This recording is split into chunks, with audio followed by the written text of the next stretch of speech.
वक्रतुंड महाकाय सूर्यकोटी समप्रभ निर्विघ्नं कुरु मे देव सर्वकार्येषु सर्वदाय पार्वतीच्या नंदना मोरिया गजानना रे गजानना ताई ताई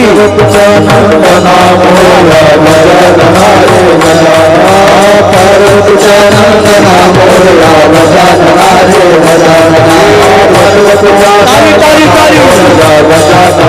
रे मोरिया गजानना रे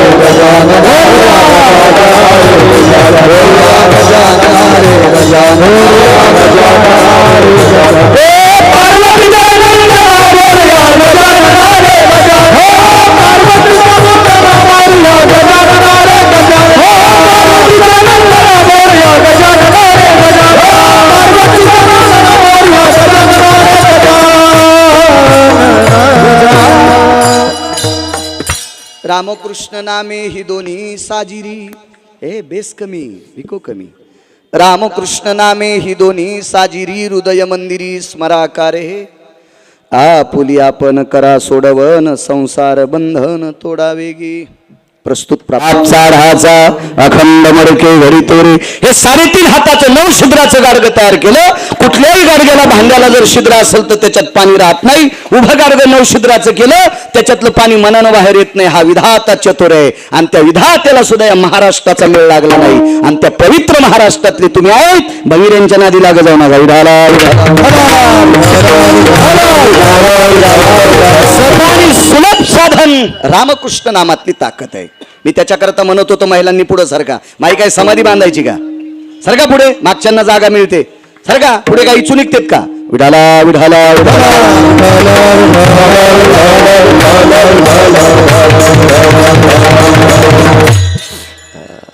सिमेंटाच्या घरात राहणार आहेत तुम्ही. आमच्यासारख्या थोड्याच मातोड्याच्या घरात राहता.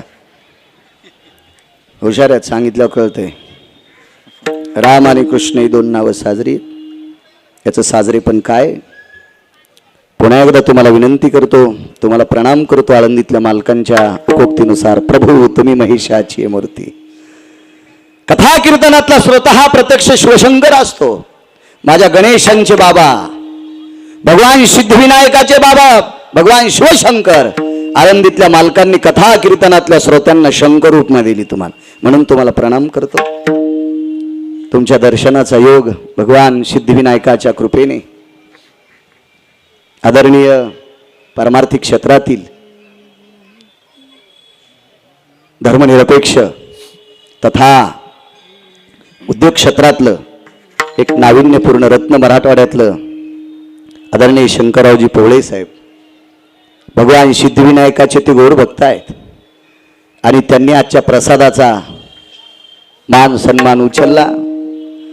आजचा सिद्धिविनायकाचा अंगारक योगातला चतुर्थीचा आजचा प्रसाद करण्याचा मानस त्यांचा झाला. आणि त्या दिवशी प्रसादाला महाराज एरवी जो आपण जेवतो का त्याला अन्न म्हणत असतात. आणि ज्या अन्नाच्या बाजूला भजन केलं जातं का त्याचा प्रसाद होत असतो. प्रसाद हे अन्न भगवान गणेशाच्या बाजूला माझ्या निष्ठावंत वारकऱ्यांच्या नामघोषामध्ये टाळाच्या आवाजात त्यांच्या मधुर वाणीने माझ्या ज्ञानोबाराय तुकोबारायचा नामघोष आणि हा नामघोष त्या अन्नावर पडतो. म्हणून तो आज महाप्रसाद आहे. एक तर योग आहे, अनन्य साधारण महत्व असतं अंगारक योगाच. अनन्य साधारण महत्व, फार मोठा अनन्य साधारण हा दुर्मिळ योग असतो. आणि तो अंगारक योग आहे. भगवान गणेशाचा हा चतुर्थीचा दिवस. आणि त्या दिवशी शंकरराव पोहळे साहेबांनी आजचा प्रसाद केला. त्या प्रसादाला नामस्मरण व्हावं म्हणून माझ्यासारख्या अज्ञानी छोट्याशा लहानशा गिरगावच्या बाळूला कीर्तन करण्याचा योग येतोय. ते माझं सुद्धा परम भाग्य. विठाला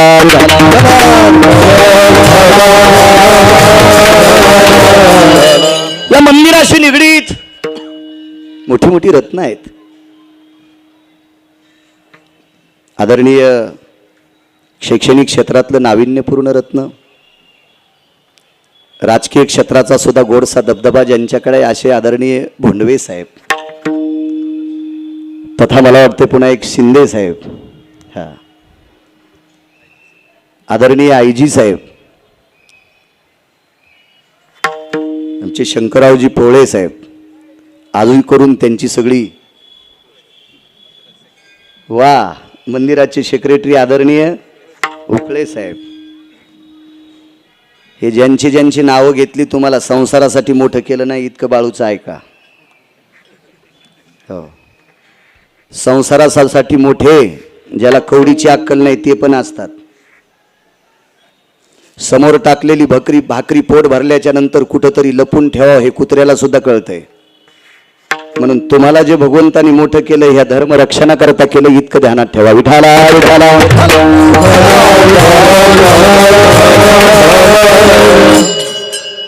उकळे साहेब, बोंडवे साहेब, शिंदे साहेब, पोळे साहेब शैक्षणिक क्षेत्रातले हे नाविन्यपूर्ण रत्न आहेत. एक लक्षात घ्या वाक्य.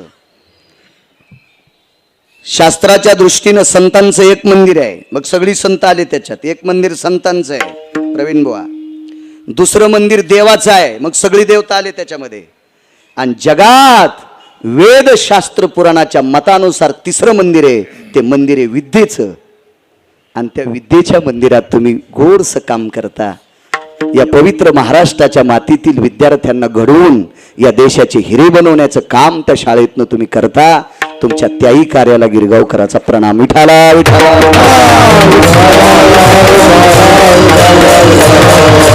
उपस्थित आज ज्ञानोबराय तुकोबराय कृपापात्र वारकरी संप्रदायाची गोडशी भजनं गाणारी ही भजनी मंडळ आदरणीय भरत महाराज असतील, आदरणीय हरिभक्तीपरायण थोरात महाराज असतील, कांबळे महाराज असतील, आदरणीय विनेकरी महाराज असतील, आदरणीय कांबळे महाराज असतील, आदरणीय बंडू महाराज असतील. गोड ज्यांचं स्वरावर प्रभुत्व आहे, गरड गुरुजींकडे शिकले असे प्रवीण महाराज उत्कृष्ट कीर्तनकार सुद्धा आहेत, ते असतील. आमचे आप्पा महाराज आहेत. आता इकडचं तुमचं काय नाव आहे काय माहीत, पण मी तिकडं आप्पा महाराजाचे का, आप्पा महाराज गायक आहेत. विद्यार्थी तुमचेच हे भविष्यातले गिरगावकर मेल्यावर हेच कीर्तनकार आहेत. हो, परंपरा चालवायच्या कोणी, अशी गोडशी विद्यार्थी सगळी काही मंडळी आहे. हे आमचे कीर्तनकार कायरनावर बापू यांचं तोडकर महाराज आहेत. बऱ्यापैकी मी नर्मदा परिक्रमा करून आल्यामुळं पोळे साहेबांकडे सन्मान करण्यासाठी ही ढाकणे साहेब, आदरणीय पवार काका, ही सगळी कानी आमचे ते मोरे, हे जोगवाडकर आदी करून सगळी, आणि माझ्यावर नितांत प्रेम करणारे आदरणीय कुंटे साहेब. खरं तर त्यांना बसता येत नाही, पायाचा आजार आहे, वयाचाही टप्पा पुढे गेलाय, ते सुद्धा पण आज आलेले आहेत. आणि उपस्थित तुमचे नावं जरी पाठ नसतील तर तुम्हाला सांगतो, 10 कोटीचं जरी दुकान असलं तर गिऱ्हाईकाशिवाय दुकान चलत नाही. आणि लाखो ग्रंथ पाठ करणारा जरी असेल तर श्रोत्याशिवाय सोबत नाही. आणि म्हणून नावं जरी तुमची पाठ नसतील तर वक्ता या वारकरी संप्रदायाचा वक्ता या नात्यानं तुमच्या चरणी साष्टांग दंडवत करतो. तुम्हा सर्वांचा आशीर्वाद बाळूवर राहू द्या. माझ्या मावल्यांनो, भाषा थोडी माझी कडक आहे, माफ करा. विडाला विडाला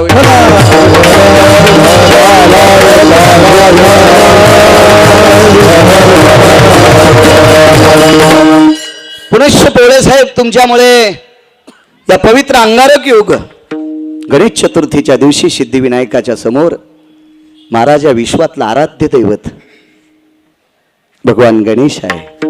एक लक्षात घ्या सज्जनांनो, काही देवता काही वेळेला आमंत्रित केल्या जातात, काही देवता काही वेळेला आमंत्रित केल्या जातात. जगात अशी वेळच नाही की त्या वेळेला गणेश आमंत्रित करत नाहीत. एवढी मोठी ताकद गणेशात आहे.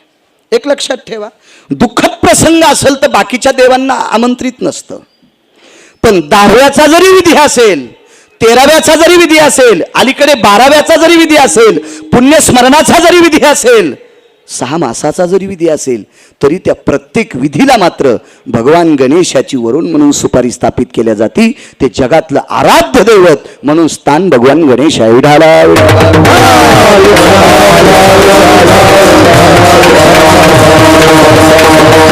पवित्र पर्वणीवर आज तुमच्या पुढे 2-4 शब्द परमार्थाचे बोलण्याचा योग येतोय, ते माझं परम भाग्य. रामकृष्ण नामातली ताकद किती मोठी, किती सोपा पुरुषार्थ आहे रामकृष्ण नामातला, किती सोपा पुरुषार्थ, किती सोपा. काही अडचणीत जायची गरज नाही. एक सांगू का तुम्हाला, एक जणांनी सांगितलं मला श्लोक वाचायचे, त्याला 4 स्वर आले पाहिजे. संस्कृत वाचायची ना पोळे साहेब, त्याला 4 स्वर आले पाहिजे. ज्याला काही स्वर नाही का त्यानं संस्कृतच्या नादी लागायचं नाही. मुकट हरी हरी म्हणी जाय, ताण घेऊ नको.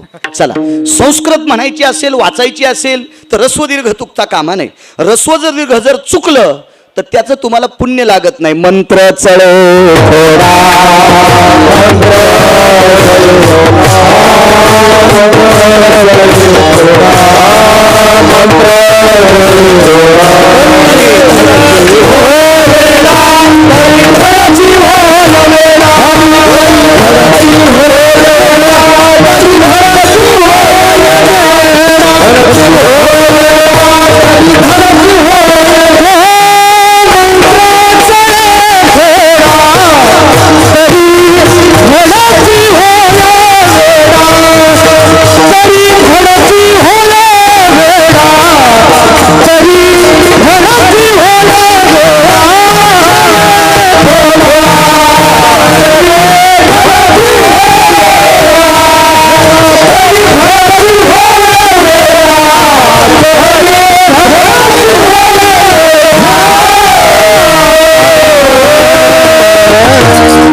इथे बसलेल्या जेवढे धर्मनिरपेक्ष माणसं आहेत त्यांना कालिदास नाव पाठ आहे.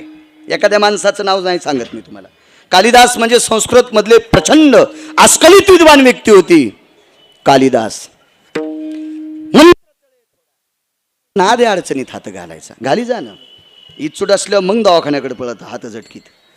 ऐका, कालिदास हे प्रचंड विद्वान महाराज. आज महाराष्ट्राच्या मातीमध्ये एखाद्या व्यक्तीला जर संस्कृत चांगली येत असेल तर त्याला कालिदास पुरस्कार दिला जातो की हा संस्कृत मध्ये बरा गातोय.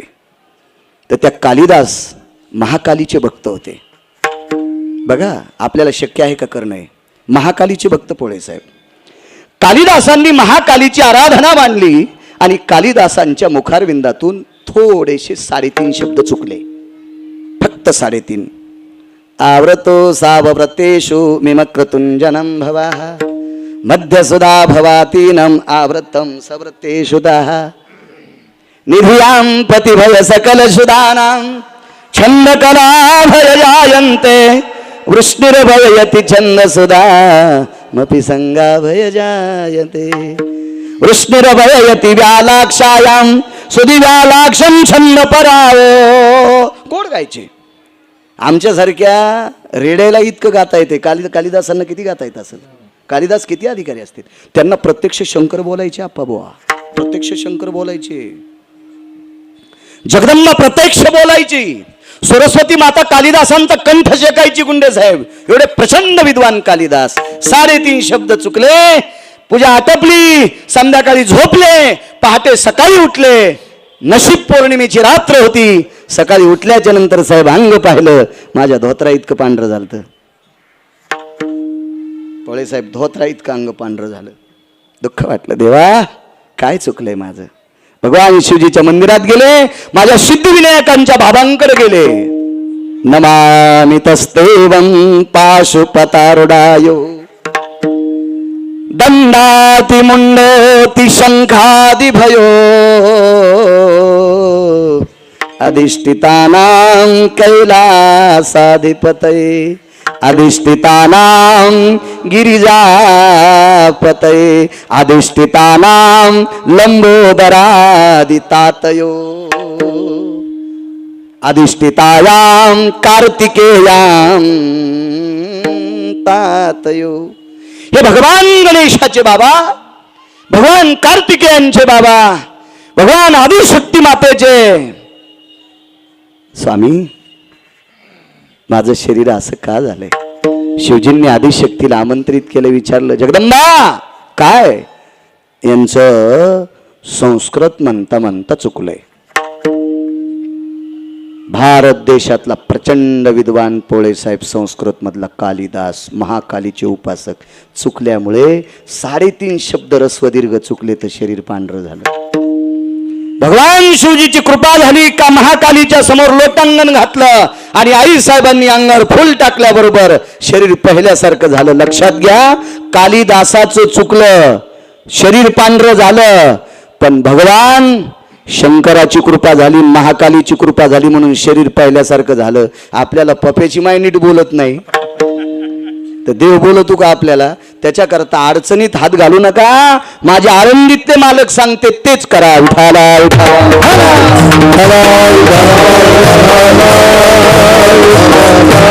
काय ताकद रामकृष्ण नामामध्ये. किती मोठा पुरुषार्थ आहे. एका व्यक्तीने प्रश्न केला, रामकृष्ण नामाचं भजन कोणी करायचं?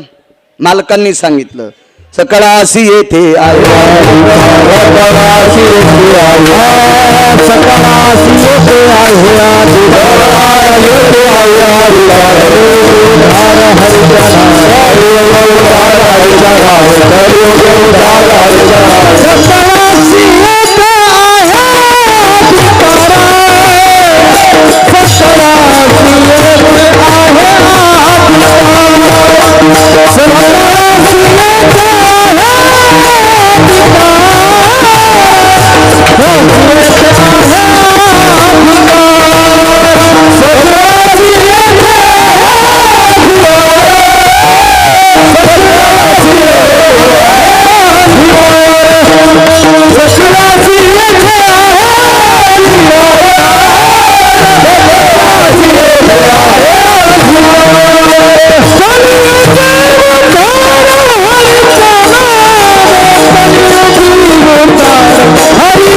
मालकांनी सांगितलं, रामकृष्ण नामाचं भजन करण्याचा सगळ्यांना अधिकार आहे.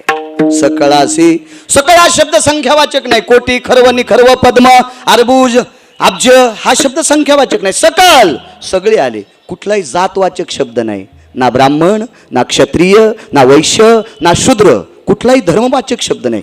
कोणीही जातीच्या माणसानं, कोणीही वयातल्या माणसानं, कोणीही पंथाच्या माणसानं रामकृष्ण नामाचा जप करा. त्याचा उद्धार झाल्याशिवाय राहणार नाही. करावा विचार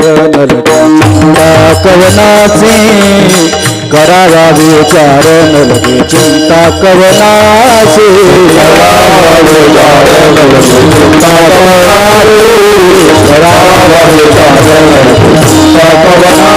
यारे यारे लहान थोर, यारे यारे लहान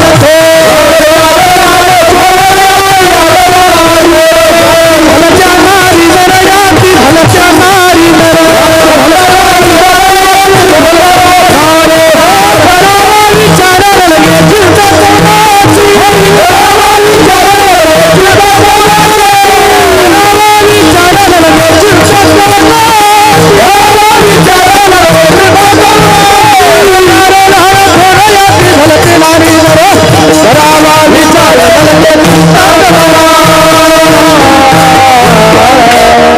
वा प्रवीण बुवा, छान. यारे यारे लहान थोर, याती भलते नारी नर. याच्यातला एक शब्द ऐकता का? लहान आणि थोर.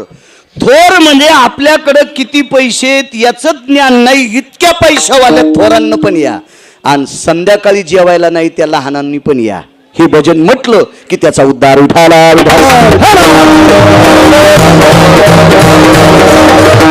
छोट्याशा उद्योगातले आमचे सोपानराव बिडवे सुद्धा आले, त्यांना सुद्धा धन्यवाद. काय नामात ताकद आहे महाराज. याच्या पडका प्रवीण भाऊ अजून एक पुरावा आहे, पण असू द्या. मी पण म्हणत नाही, तुम्ही पण राहू द्या. पाठ असला तर म्हणा. भजन करण्यासाठी नुसती स्त्रीनं पुरुषांनी करावं असं नाही. चांडाळादी येऊनी वेश्य ही अधिकार. वेश्येला सुद्धा भजन करायचा अधिकार, चांडाळाला सुद्धा भजन करायचा अधिकार, तृतीय पंथाला सुद्धा भजन करण्याचा अधिकार. रामकृष्ण नामातला पुरुषार्थ. किती मोठी ताकद महाराज, किती मोठी ताकद. महानंद नावाची एक वेश्या होऊन गेली. वेश्या नाव तुम्हाला थोडंसं प्रचलित असेल, शहरातले लोक आहेत, हा शब्द कळतो तुम्हाला. वेश्या औडंबरीचं नृत्य करणारी स्त्री वारांगण आहे, वेश्या आहे. तिच्याकडे बघण्याचा दृष्टिकोन लोकांचा थोडासा आगळा वेगळा असतो. पण त्या वेश्येला पश्चाताप झाला. पश्चातापेन शुद्धता, अनुताप झाला, पश्चाताप झाला. आणि पश्चाताप झाल्याच्या नंतर ती वेश्या एका सामान्य व्यक्तीचं ऐकून भजन करू लागली. भजन, मला सांगा, भजन करण्यासाठी नावं आगळी वेगळी आहेत. 11 दिवसामध्ये एका ब्रह्मचार्याने 1000 नावाचं स्तोत्र केलं. त्याला विष्णू सहस्त्रनाम म्हणतात. जगातला 1 नंबरचा ब्रह्मचारी. माझ्या वाचनात 1 ब्रह्मचारी आणि 1 संन्यासी आला. जगातला 1 नंबरचा संन्यासी मारुतीराय, की ज्याचे इंद्रिय ज्याच्या आईनं सुद्धा पाहिली नाही. हा मुलगा आहे का मुलगी बोलण्यावरून लक्षणात ओळखिलं. कारण जन्माला यायच्या अगोदर नैष्टिक ब्रह्मचर्याची कसोटी होती, म्हणून 1 नंबरचा संन्यासी. आणि ब्रह्मचारी कोण? पितामह भीष्माचार्य. पितामह भीष्माचार्यांनी शरभंजनी पडल्याच्या नंतर 11 दिवसामध्ये 1000 नावाचं स्तोत्र केलं. त्याला विष्णू सहस्त्रनाम म्हणतात. मग हे 1000 नाव आहेत. आमच्या त्रिकाल संध्येमध्ये केशवाय नमा, माधवाय नमा, अच्युताय नमा, संघर्षणाय नमा, मितिविक्रमाय नमा 24 नावाची संध्या. ब्रह्मक्रमानां भवस्थितायं संध्या गुण भवयुक्ताद्यं चतुर्दशो भवस्थिताः विशंती चत्वारो भवनामनिष्ठे हे संध्यादी योगावित्या. हे 24 नावं सांगितले. देवाच्या अवतारही 24, संध्येत नावही 24. इकडे 1000 नावाचं स्तोत्र आहे. मग रामन कृष्ण हित नावं का? प्रत्येकानं ज्याला जे म्हणायचं असेल ते नाव घ्यायचं. पण कलियुगामध्ये रामकृष्ण नामाचा पुरुषार्थ मोठा आहे, ताकद मोठी आहे, त्याचं तेज मोठं आहे. नारायण नारायण नामाची ताकद, राधाकृष्ण नावाची ताकद, श्रीकृष्ण गोविंद मुरारे या नावाची ताकद, ओम नम शिवाय या नावाची ताकद, प्रत्येकाच्या भिन्न भिन्न भिन्न ताकदी आहेत. पण माऊली महावैष्णव ज्ञानोबरायाने राम आणि कृष्ण नावालाच का असं जास्त मोठेपण दिलं असेल, तर त्याचं एक कारण आहे. राम नावाला सर्वात मोठी मान्यता दिली देवादिदेव भगवान शिवशंकरांनी. कारण भजनी परंपरा प्रवीण भाऊ कोणी सुरू केली माहिती तुम्हाला? मुळात वारकरी संप्रदायाचे संस्थापक अध्यक्षच भगवान शिवशंकर आहेत. एक जण म्हणला आमच्या 3 पिढ्यापासून आम्ही वारकरी आहेत. मग आमच्या अंगावर गाडी घालतो काय?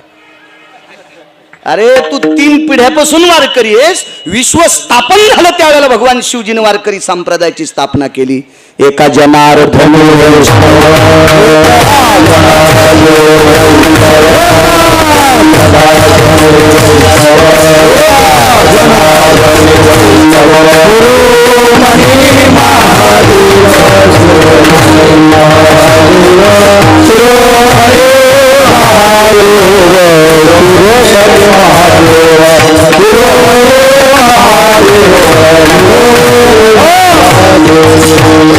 भगवान शिवजीने या संप्रदायाची स्थापना केली. भजन परंपरा त्यांच्याकडे आहे. सुरनर किन्नर नारद तुंबर गाते निरंतर रे, सुरनर किन्नर नारद तुंबर गाते निरंतर रे, माधवा मुरली मनोहर रे, माधवा मुरली मनोहर रे, माधवा मुरली मनोहर रे.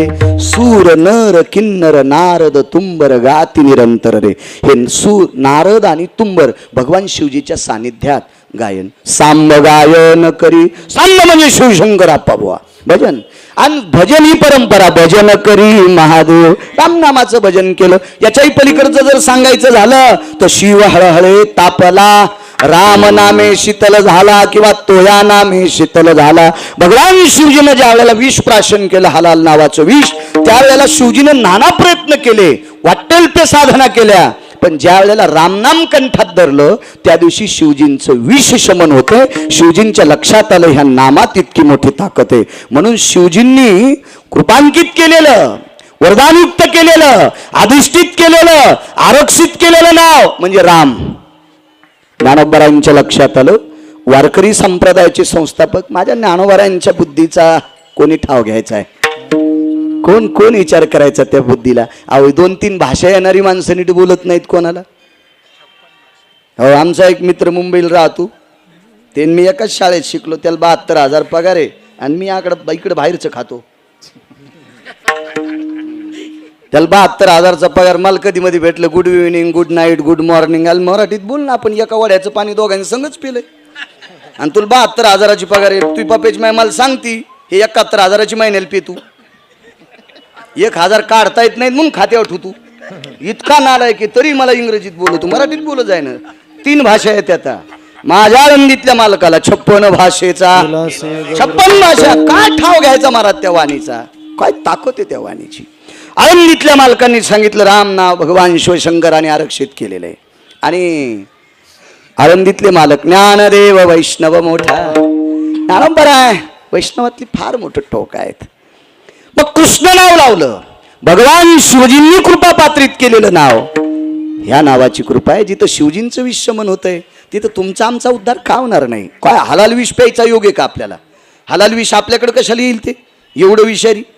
हा, आपल्या विषात इतका बट्ट्या बोळे. हो, 4 बाऱ्या तूर फवारून आळ्या मरणत. हलाल विष साधं आहे का? हलाल विषामध्ये एक टाचण बुडवायची कुंटे साहेब. टाचण टाचण त्या कागदाला लावतो ती टाचण, आणि ती टाचण एका झाडाला टोचायची. सकाळच्याला झाडाचा बुक्का. पवळे साहेब सकाळच्याला झाड राख होऊन जाती राख. इतकी हलाल नावाच्या विषयात ताकद आहे. आणि ठास ठास पिऊन टाकलं सगळं. ते काय सामान काय असेल ती ताकद, ती रामनामाने शीतल झाली. म्हणून रामाने कृष्णही 2 नाव आरक्षित केले. महानंदा नावाची वेश्या, पुण्या आलो इथपर्यंत आलतो मी. वेश्या आहे, वारांगण आहे, नृत्यांगण आहे, सौंदर्याची खाण आहे. पौर्णिमेच्या रात्री महानंदा बाहेर जर निघली तर चंद्र ढगाच्या आडंगी जात होता. तिच्या दाताचा प्रकाश चंद्रा इतका पडत होता. किती सुंदर असेल ती. कुठंच मेकअप करीत नव्हती, ना भवाळ्या कापीत होती, कधीच नाही. तिनं भवाळ्या कापल्या नाही, लिपस्टिक लावली नाही, काहीच नाही, काहीच नाही, काहीच नाही. कसल्याही प्रकारची. कोण्या पार्लरमध्ये नाही, गौरीनं तोंड घासलं नाही, दगडानं घासलं नाही, कोण्या साबणानं नाही, कोणतंच केमिकल नाही, काहीच नाही. तरी तिच्या दाताचा प्रकाश पडत होता. इतकी सुंदर होती. आणि चैत्र महिन्यात दुपारी जर बाहेर निघली तर सूर्य लाजत होता. कारण तिच्या त्वचेच्या तेजाकडे बघून सूर्यनारायणाला वाटायचं आपल्या प्रकाशानं जर हिला घाम आला तर हिला त्रास होईल. इतकी तेजस्वी बाई. काय सुंदर असेल महाराज, काय सुंदर. जिच्या बघण्याकडे सूर्य लाजत होता, जिच्या दाताला चंद्र लाजत होता, ती किती सुंदर असेल. तर नालायकाची दृष्टी तिच्याकडे कशी असेल हे थोडं ध्यान करा ना तुम्ही. आणि तिच्या पायाशिवाय घुंगरं होते. आता घुंगरायच्या नादान काय काय ना 1.5 एकर फुकल्या. मला वाटतं ती घुंगरं जरा ठोकर असते. मी काही पाहिले नाही पवळे साहेब, फक्त ऐकले. मला वाचायचा नाद आहे, पाहायचा नाद नाही. ते पाहिले असते तिकडे आलोच नसतो ना. ते घुंगरं जरा ठोकर असते जरशे. त्याचा काय नाद असेल देव जाणे बाबा. एका व्यक्तीनं 600 ट्रक घातले. 600 ट्रक. मागच्या 19 वर्षापूर्वी ते ट्रकला गिरीस घालीत होता. त्याच्याकडे 600 ट्रक होते. नाव सांगत नाही. कमला सुंदरी नावाची भारतातली वेश्या. तिच्याकरता 600 ट्रक घातले आणि शेवटी तुमच्या टरकायला मग वंगण घालीत होता. कमला सुंदरी करता तर काय असेल महाराज, महानंदीचं रूप काय असेल. नभभयवती तेजति कांता निशापती भययनि सकल जयो दिनपती भययनि जायन्ते दंत पंगती यति भावाना दंत पंगती यति भावाना निडल भवयन सकल जनो निडल भवयन सकल जनो निडल भवयन सकल जनो. काय महाराज. नैवम गांजा कसम लिखितम. हे काय गांजा फुकेनलेले का? एवढी तेजस्वी स्त्री महाराज कमला सुंदरी करता जर 600 ट्रक एकट्या नालायकानं घातलेत तर महानंदेकडे किती बघत असतील लोक, किती बघत असतील, किती बघत असतील. आणि त्या महानंदेला एका सामान्य व्यक्तीची उपरती झाली माझ्या माईंनो. आणि तिला भजन सांगितलं आणि तिने भजन करायला सुरुवात केली. जय जय राम कृष्ण हरी. एक जण म्हणला महाराज महानंदा ही भगवान शिवाची उपासक होती. मग भगवान शिवाच्या उपासकांनी रामकृष्ण हरी म्हणलं तुला कुठे इचुडस तू? ते म्हणला नाही पण तुमच्या गोळ्या संपल्यात का? म्हणलं तू डोकं तपास मोह.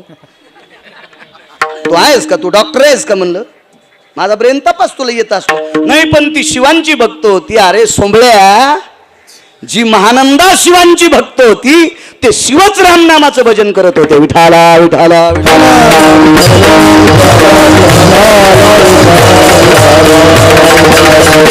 रामनामाचा प्रताप. प्रताप काय झाला माहिती त्या रामनामाचा? किती मोठा पुरुषार्थ रामनामाचा. ऐकता थोडस बो. आपण किती जणांना भजन केल्यावर आपल्याला विमान येईल? इमानदारीने सांगा. तुम्हाला गिरगावच्या बाळ्याची शपथ आहे. पहाटच्याला बाळू मरू. किती भजन केल्यावर आपल्याला विमान येईल? कोणतं येईल माहिती आहे का? हे टपराचं. याच्यात तर कुत्रे बसायले. तर आमच्या मित्रानं मलेशियाहून कुत्रा आणलं 1,18,000 1,18,000 मलेशियातून कुत्रा आणलं कुंडे साहेब. मला वाटतं त्याचं तिकीट काढावं लागतं, कारण मी अजून आणलंच नाही तर माहीत बी नाही ना. कुत्रे सुद्धा विमानात बसते. या विमानात नाही, त्या विमानात ते विमान आलं. तिचं लागी विमान पाठविले. एकटी नाही, त्या महानंदीचे जीवनभर 2 मित्र होते, कोंबडा आणि माकड. संप्रदायात कोंबडं निषेध सांगितलं, तरी पण जिच्या भजनामध्ये कोंबडं नाचत होतं ते पवित्र झालं. संप्रदायामध्ये माकड चंचल सांगितलं, अति चंचल. हो, पण तिच्या संप्रदायात तिचा चंचलपणा त्याच माकडाचा सुद्धा संपत आहे. आणि एका कुकुटाला आणि मरकटाला घेऊन ती विमानात गेली. हा रामनामाचा पुरुषार्थ. म्हणून मालक पहिल्या कडव्यात म्हणतात, हे रामकृष्ण नामे हे दोन्ही साजीर. रामकृष्ण नामे हे दोन्ही साजीर. रामकृष्ण नामे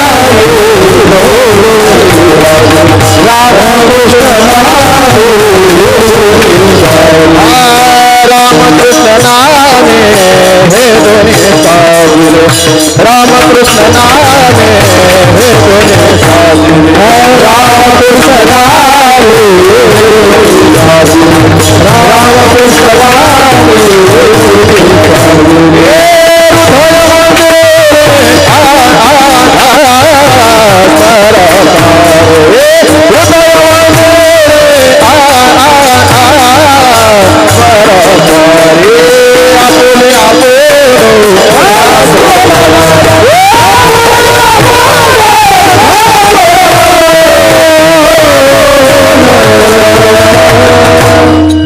मला सांगा, तिच्या सौंदर्याच्या आणि पदन्यासाच्या बळावर एक लक्षात गेला, बाईनं पदन्यास कधी करायचा नाही.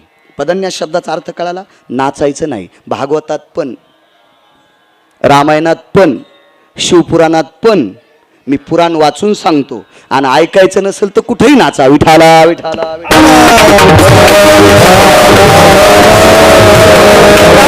वैदिक संस्कृतीमध्ये, सनातन संस्कृतीमध्ये, भारतीय संस्कृतीमध्ये स्त्रीनं नाचलेलं सात्विक पुरुषानं पाहणं त्याच्यासाठी ते घातक ठरतं. म्हणून बायकांनी कधी पदन्यास करायचा नाही. एक बाई म्हणली, आम्हाला भागवतकारच नाचा म्हणले. तुम्ही हळूच कोण चिठ्ठी द्यायची महाराज, पप्याच्या माईला आणा ना, ती कशी नाचते आम्ही शिकतो. त्याची हवा जाईन त्या भागवतकाराची. विठाला विठाला विठाला.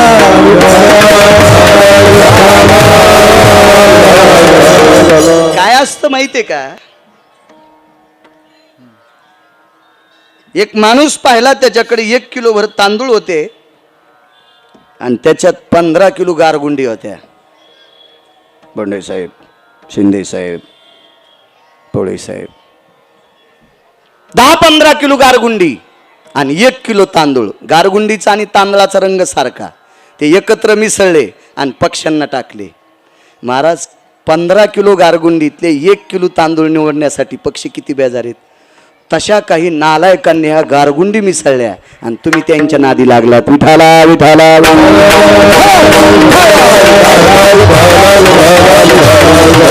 एक लक्षात ठेवा, गजगामिनी मृगनयनी ओ,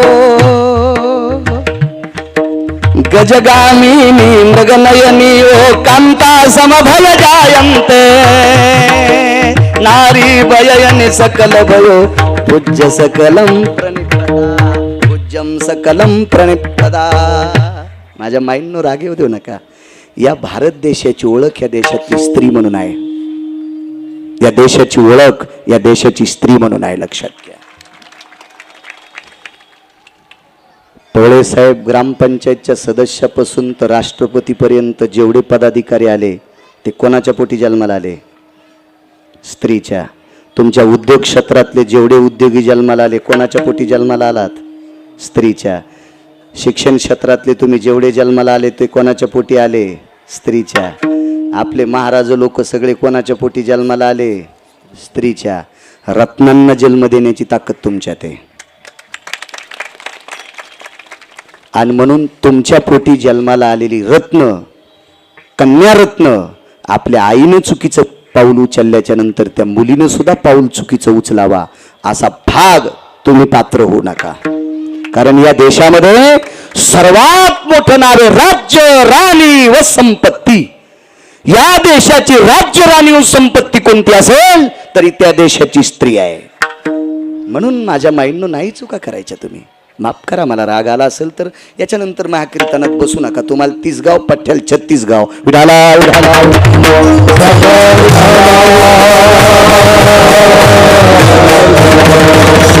महाराज कितीतरी लोकांचं चित्त मातीत घालणारी बाई महानंदा, पण नामाच्या प्रतापानं विमानात गेली.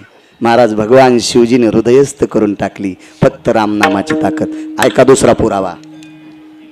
टोलनाक्यावर टाळ्या वाजविणाऱ्याला कितूपंथ म्हणता तुम्ही? तृतीयपंथी. चला, त्याला किती चांगलं म्हणता तुम्ही, पण त्याला वाईट म्हणण्याची आपल्या काय बापाची जहागिरी आहे का? पवळे साहेब, आपली पात्रता आहे त्याला वाईट म्हणण्याची? नाही, अद्याप नाही. का? हा त्याचा दोष नाही. त्याला विटेवरच्या मालकाने आणि काशीतल्या मालकांनी तो जन्म दिलाय. म्हणून कोणाला नावं ठेवत जाऊ नका, इतकी विनंती करतो. एखाद्या माणसाला पाय नाही, त्याला हल्लीच्या राजकीय क्षेत्रामध्ये म्हणजे म्हणण्यापेक्षा आपल्या भारतीय कायद्यानुसार त्याला दिव्यांग शब्द वापरतात. दिव्यांग. आणि साध्या प्रचलित भाषेत, जुनी भाषा माफी मागून वापरतो, लंगड म्हणतात. पण एखाद्या पाय नसणाऱ्या माणसाला लंगड म्हणण्याची लायकी आपल्यात आहे का कुंटे साहेब? नाही. का? का नाही? आपण लंगड्याला दुरुस्त करू शकत नाहीत. म्हणून आपल्या नालायक वाणीनं पाय नसणाऱ्या माणसाला लंगड म्हणायचं नाही. कारण त्याला देवाने जन्म घातलाय. तुमची आमची काय ताकद आहे? तसा एक तृतीयपंथी आहे. आणि तो तृतीयपंथी एका वारकऱ्याचा ऐकून पंढरपूरला गेला. रामकृष्ण नामात किती मोठी ताकद आहे बघा. वारकऱ्याचा ऐकून पंढरपूरला गेला. विश्वातलं फार मोठं तात्विक स्थान म्हणजे पंढरी. त्रिशूळावरी काशीपुरी, चक्रावरी पंढरी. जेव्हा नवते चराचर तेव्हा होते पंढरपुरा. काहीच नव्हतं त्यावेळेला पंढरपूर होतं. आणि त्या पंढरपूरला एक तृतीयपंथी एका वारकऱ्याचा ऐकून गेला. वाक्य नीट ऐका. कोण्या महाराजाचा ऐकून नाही गेला. महाराज चूक करू शकतात, वारकरी चूक करू शकणार नाहीत. वारकऱ्याचं सोंग आणणं वेगळं आणि वारकरी होणं वेगळं. वारकऱ्यांची सोंग सगळ्यांना आणता येते, पण वारकरी मात्र होता येत नसते. वारकरी होण्यासाठी फार मोठी वेगळी शक्ती लागते. अशा एका पवित्र वारकऱ्याचं ऐकून तो तृतीयपंथी त्या वारकऱ्याच्या नादी लागून पंढरीला गेला. चंद्रभागेचं स्नान केलं, पुंडलिक रायाचं दर्शन घेतलं, विटेवरच्या मालकाचं दर्शन घेतलं, विटेवरच्या मालकिनीचं दर्शन घेतलं, मंदिरामध्ये जेवढी जेवढी स्थानं होती त्या सर्व स्थानांचं दर्शन घेतलं. आणि त्या वारकऱ्याच्या सोबत गरुड पारापाशी ते उभं राहिले. गरुड पार. आता नुसतं गरुड खांब आहे, पार नाही. पार नाही. मला वाटतंय 100-200 वर्षापूर्वी तो पार काढला. तिथे एक पार होता छोटासा. आता गरुड खांब आहे. त्या खांबापाशी एका वारकऱ्याच्या सानिध्यामध्ये विटेवरच्या मालकाकडे तोंड करून तो तृतीयपंथी बसला. कळालं तुम्हाला? टोलनाक्यावर टाळी वाजणारा तृतीयपंथी. तो तृतीयपंथी पांडुरंगाच्या समोर गरुड खांबासमोर गरुड पारावर बसलेला आहे वारकऱ्याच्या सानिध्यात. आणि ते वारकरी सकाळचा काकडा म्हणत होते. पण त्या तृतीयपंथीला काकडा म्हणता येत नाही, पुढं म्हणता येत नाही, पाठ नव्हतं, पाठीमागं म्हणता येत नाही, स्वराचं ज्ञान नाही, काही नाही. पण त्या वारकऱ्यासोबत तो टाळ्या वाजित होता. नाही, बदल करा. टाळी वाजित होता. टाळ्या आणि टाळी फार मोठा फरक आहे. बोंडे साहेब आहेत का? बोंडे साहेब, राजाश्रय मिळाल्यावर टाळ्याच घेत जा, टाळीच घेत जा, टाळ्या घेत जाऊ नका. टाळीत आणि टाळ्यात फरक आहे. नुसती आश्वासनं दिल्या जातात, याच्यासाठी टाळ्या वाजतात. आणि आश्वासनं पूर्ण केली जातात, हिंदे साहेब, त्याच्यासाठी टाळी वाजल्या जाती. आणि आपल्या संप्रदायात प्रवीण बुवा टाळी टाळी वाजवावी, गुढी उभारावी,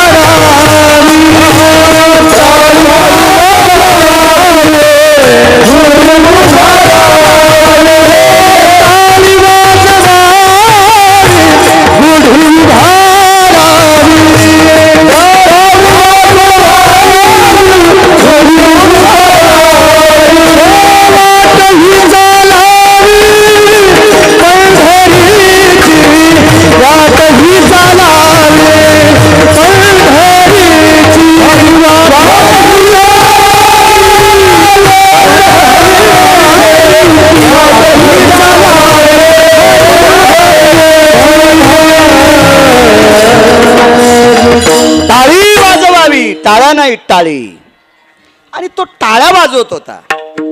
मध्ये मध्ये त्या वारकऱ्यानं त्या तृतीय पंथाच्या मांडीवर अशी थाप मारायची, हे टाळी वाजव. आणि टाळी ही तालात वाजल्या जाती.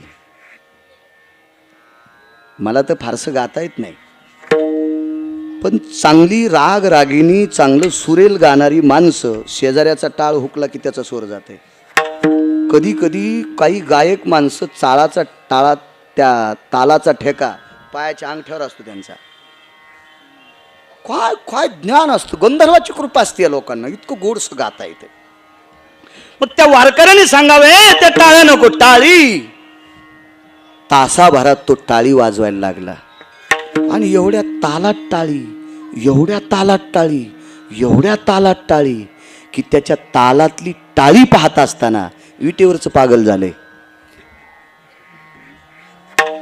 विटेवरचं पागल झालं, विटेवरचं त्याची टाळी पाहिल्याच्या नंतर. कारण देवाला आश्चर्य वाटलं की एक टोल नाक्यावर टाळ्या वाजवणारा तृतीयपंथी विधभर पोटाची खळगी भरण्यासाठी 10-5 रुपये देऊन आपली पोटाची खळगी भरवणारा व्यक्ती आज माझ्या दरबारात टाळी वाजवायला लागले. शिवाय एका वारकऱ्यासोबत, वा काय तुझी टाळी रे, वा किती तुझी टाळी. एक जण म्हणला, बाळू महाराज, देव त्या तृतीय पंथाच्या टाळीला कसं काय खुश झाला असेल, त्याचं कारण आहे का? महाराजाचं पोरग जर महाराज झाला असेल तर इतका नाही चोंबळायचं. ते साखरेच्या पोत्यातला मुंगळा आहे, त्याला थोडीच कळती किती साखर खाऊन तांब्या घेऊन किती बऱ्या जावा. महाराजाचं पोरग जर महाराज झाला असेल तर काहीच नवल नाही. आयुष्यभर ज्याच्या बापानं दारू पिली त्याचं पोरग जर कीर्तन करीत असेल तर त्याच्यासाठी टाळी. विठाला विठाला. महाराज, एखाद्या परंपरेतल्या माणसानं भजन करणं काही नवल नाही साहेब, काही नवल नाही, काही नवल नाही. पण तृतीय पंथी बिचारा पोळे साहेब परंपरेतला नाही, तरी पण विटेवरच्या मालकाबरोबर एका मालकाच्या समोर वारकऱ्यासोबत टाळी वाजवतोय. याचं अंतकरण विटेवरच्या मालकाचं त्या गोष्टीनं हल्लं, आणि त्या दिवशी कृपा झाली. आणि त्या दिवसपासून तो तृतीयपंथी मरेपर्यंत टाळी वाजित होता, मरेपर्यंत. परिणाम काय झाला? कानो पात्रा खोदू पिंजारी तो दादू भजनी आभेदू हरीचे पायी. माझा नाही शब्द, मालकांचा शब्द आहे, पहाटेच्या प्रकरणातला शब्द आहे. हा दादू खोदू नावाचा जो पिंजारी हा तृतीयपंथी आहे, आणि या तृतीय पंथ्याचं नाव आज गाथ्यात आहे. मला सांगा बरं, हल्लीच्या कोण्या महाराजाचं नाव गाथ्यात येईल आणि त्याचं नाव गाथ्यात गेल्यावर कोण गाथा वाचीन? तोडकर वाचितो का आपण गाथा? पपेची माहिती नाही गाथा वाचायची बाई. यानं काय काय नालायकपण केले, आणि आता ह्यो गाथ्यात बसला, गाथ्याची पानं जळतील ह्या मेल्याचं नाव मधात घातल्यावर. हो, आणि प्रत्येक पप्याच्या माईला पप्याच्या बापाचं चट कळत आहे का नाही मोठी बाय? कशा असतात बघा ना, किती वायर पक्के येतं, लगेच करंट येते प्रत्येक. महाराज, एखाद्या माणसाचं ब्रह्मदेवाला कळणार नाही, पण त्या माणसाचं त्याच्या बायकोला चट कळत. इतक्या बाया हुशार असतात. चला, म्हणून नालायकाचं नाव गाथ्यात कोणी स्वीकारणार नाही. महाराज, आज त्या तृतीयपंथ्याचं नाव गाथ्यात आहे आणि वैकुंठात त्याला आलंय. ताकद कशाची होती महाराज? त्यानं का यज्ञ केला, का तपश्चर्या केली, का कुठं साधना केली, का सिद्धिविनायकापाशी त्याला अन्नदान करता आलं? कारण तोच त्याच्या भाकरीसाठी बेजार होता. तो गुंडे साहेब अन्नदान काय करेल, पण विटेवरच्या मालकाच्या नावानं रामकृष्ण नाम घेऊन त्यानं टाळी वाजली. आज तृतीयपंथी नुसता गाथ्यात नाही, नुसता गाथ्यात नाही, आज त्याचं वैकुंठात नाव आहे. आणि दुसरी गोष्ट, हे सगळे देवाच्या नावानं आम्ही भाकरी खातो का? सगळे महाराष्ट्रातले महाराज, भारत देशातले सनातनी, त्याचं नाव काकड्यात घेतल्याशिवाय आमचं भजनच पूर्ण होत नाही. इतका मोठा पुरुषार्थ त्या तृतीय पंथाचा आहे. पण ताकद कशाची प्रवीण वा? फक्त पहिल्या कडव्याची. रामकृष्ण नाम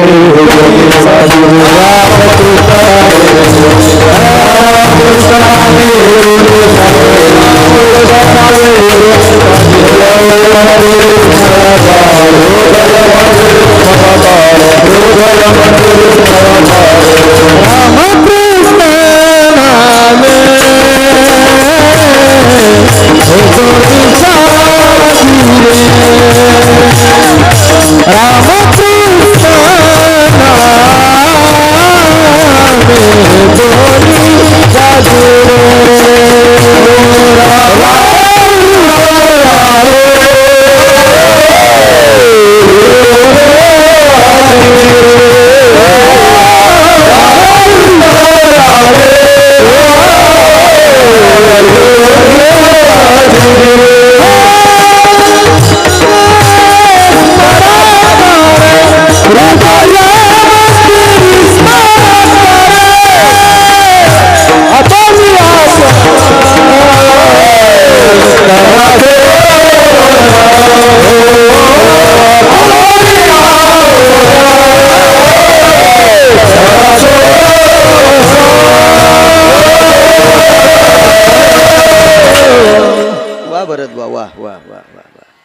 रामकृष्ण नामाच्या ताकदीनं तो तृतीय पंथी तिथे गेला. शबरी माहिती आहे तुम्हाला? रामायण फार ऐकले असतील, वाती वळूवळू ऐकले असतील. घरी गेल्यावर तंबाखू खाल्लीच असन. वा वा, काय पवित्र तोंड आहेत आपले. वा वा वा, माहिती शबरी.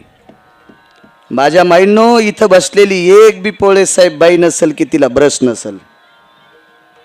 दात घासायला ब्रश नाही अशी बाई असेल का पुढे बसलेली? प्रत्येकीच्या घरात ब्रश.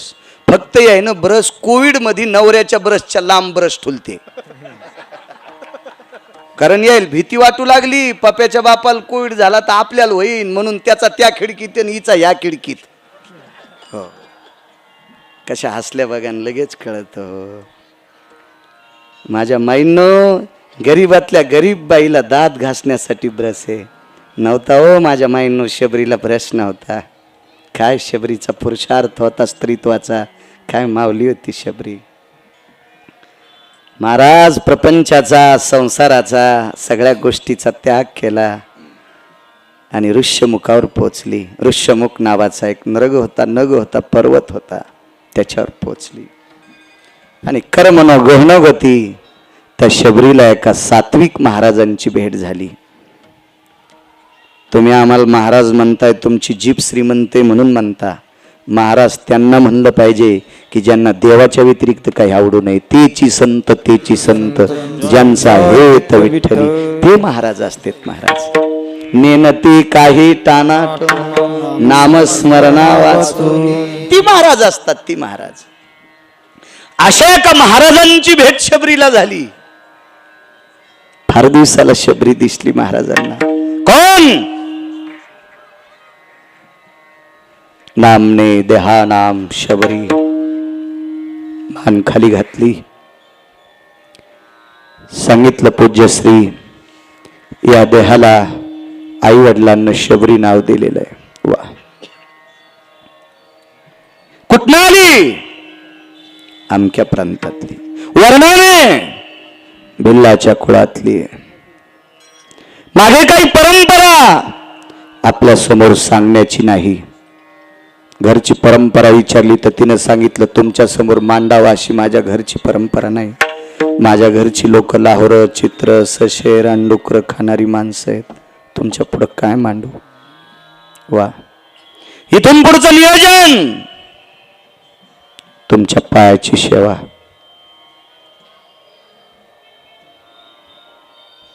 तारुण्य सांभाळता येईल. काय वाक्य वापरलं महाराज. माझ्या माईंनो, आपल्या मुलीवर संस्कार करा, आपल्या मुलावर संस्कार करा. माझ्या माईंनो, माझ्या बहिणींनो, आपल्या मुलीवर आणि मुलावर संस्कार करा. कारण तुम्ही जर गोड संस्कार केले तर त्या मुलाला तारुण्य सांभाळायची अक्कल येईल. आणि तुमच्या पुढे तुमची जन्माला आलेली कन्या सुद्धा तारुण्य सांभाळायचा अधिकार तिला प्राप्त होईल. संस्कार करा. तारुण्य सांभाळायचा अधिकार, क्षमता आहे.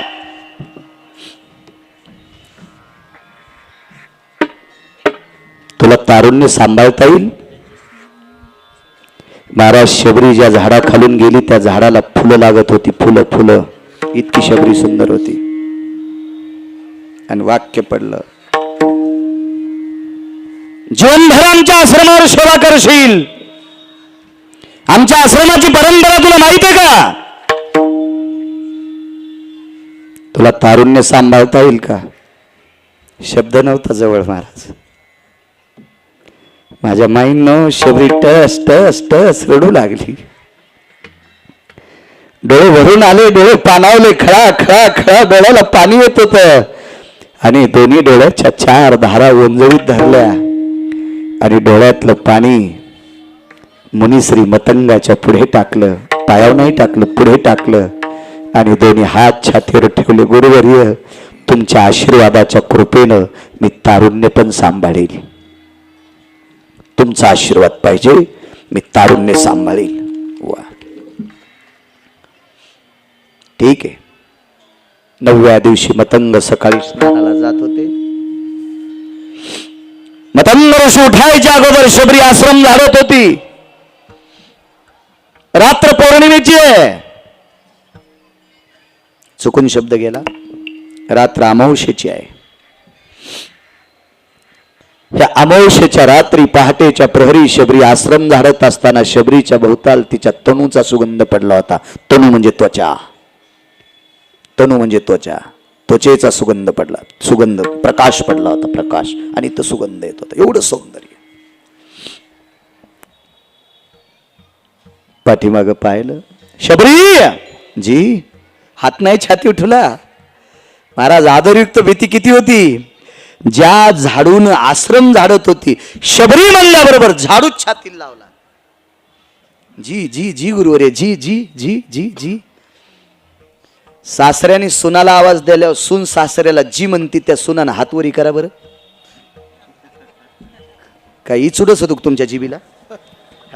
त्याची प्रॉपर्टी खाता येते तुम्हाला तुपात बुडून. हा तुमच्या सुना नाही का तुम्हाला रॉकेल टाकून फुकायच्या. त्या पोळे साहेब म्हणते आणि ह्या मेल्याला आणलं कशाला आमच्यावर बॉम्ब टाकायलाय. माझ्या माईंनो माझा स्वार्थ आहे. या देशाची तुम्ही संपत्ती आहात. तुम्ही जितका सासू सासऱ्यांचा आदर करताल का तितकी तुमची लेकरं तुमचा आदर करतील. इतकं लक्षात ठेवा. कारण प्रेम कधीच एक पात्री नसते. प्रेमाला कधीच एक बाजू नाही. आपण जेवढं प्रेम सांगावं तितकं प्रेम आपल्यासाठी पुढचे सांगत असतील.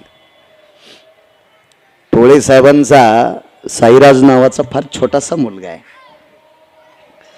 त्यांनी फोन करून आजीला बोलून घेतलंय कंदारून.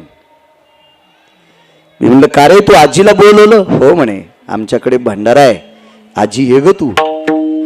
आणि चिमुकल्या नातवांचा शब्द ऐकून आजी इथपर्यंत नांदेडवरनं धावत आली. चिमुकला नातू चिमुकला. महाराज काय त्या चिमुकल्यावर संस्कार असतील. अशी संस्कार आपल्या लेकरावर करा की त्यानं आपल्या आजीला आपल्या आजोबाला जीव लावावा. तुम्ही जर त्या लेकरावर संस्कार केले त्याने आजी आजोबाला जीव लावला तर मायबापाला निश्चित बंगईत झोका देईल. इतकं गिरगाव करायचं. ऐका विठाला विठाला.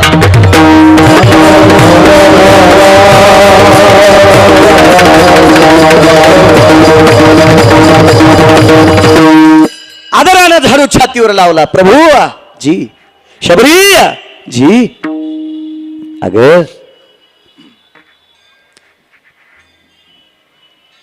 तुला देवाला भेटा वाटतं का ग.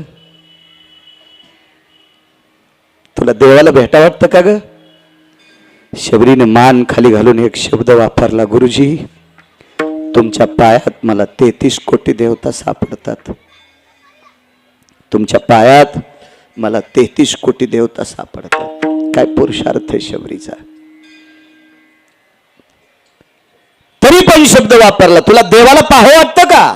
देवाला भेटा वाटतं का. शबरीनं सांगितलं गुरुजी तुम्ही म्हणत असाल तुमच्या आशीर्वादानं देव भेटला तर निश्चित त्याच्या पायावर डोकं ठेवील. हरिप्राप्ती शिवपाय धरावे संताचे ते पाय. तुमचे पाय धरल्यावर देव सापडेल तुमची कृपा असली तर. वाक्य तोंडातून पडलं. शबरी विश्वाचा बाप जर तुला पाहिजे असेल तर आजपासून रामनामाचं भजन कर. आणि ती शबरी मतंगाचं ऐकून रामनामाचं भजन करू लागली. लक्षात ठेवा शबरीला 6 साधूची भेट झाली. त्याच्यातल्या एका दुसऱ्या साधूचं नाव सांगतो. त्या साधूचं नाव आहे मुनिश्री शरभंगू नावाचे साधू. भगवान मर्यादा पुरुषोत्तम रामचंद्रांनी शरभंगूसाठी गरम पाण्याचा कुंड उनकेश्वरला केला. हजारो वर्ष झाले त्या कुंडातलं पाणी गार होत नाही, दुसरीकडे गरम येत नाही. एवढी मोठी ताकद. विठाला विठाला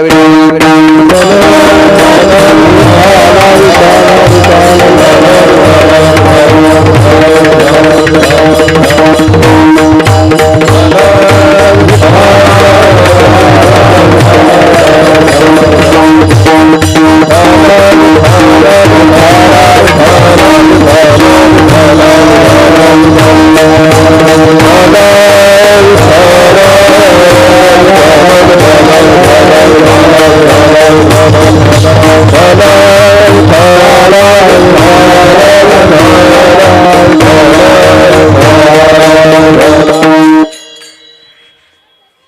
बसून तो रामनामाचं भजन करायचं. जी प्रभूजी, जी जी जी जी जी. बसा, मी नाव बघितलंय. सरजी बसा. आपल्या संप्रदायातल्या लोकांना एक विनंती, एक टेम्पोभर पुस्तकं वाचिल्यावर तहसीलदार होता येते, आणि ते तहसीलदार 7वी 5च्या गिरगावच्या बाळूच्या पाया पडतेत. वारकरी इतके मोठे असतात म्हणून माळा सांभाळा. विठाला विठाला.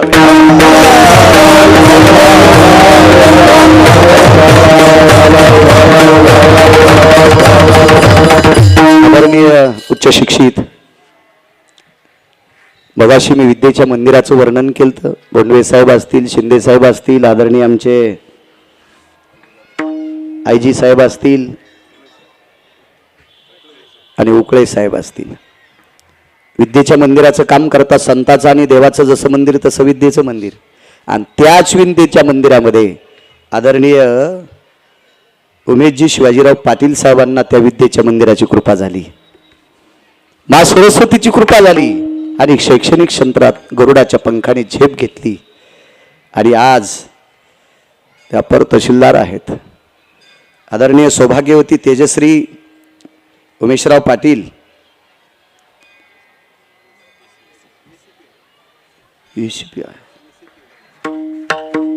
वा वा वा वा. माझ्या माईंनो, तुमच्यातली एक माऊली किती मोठ्या पदाला गेल्यात माहिती आहे? तेजश्री ताई. काय पद म्हणले? ACP. आता मला नंतर याचा लॉंग फॉर्म सांगा, कारण 7वी पास असल्यामुळे. असिस्टंट कमिशनर पोलीस हे येत होतं थोडंसं मला, पण आपलं चुकू नये याच्याकरता कशाला. मला एक कळतंय, जिला गौऱ्या लावता येत नाहीत का ना तिनं धिरडे करायचे नाही. जिला गौऱ्या नीट लावता येत नाहीत तिनं धिरडे करणं म्हणजे पिठाचा नाश करणं ना.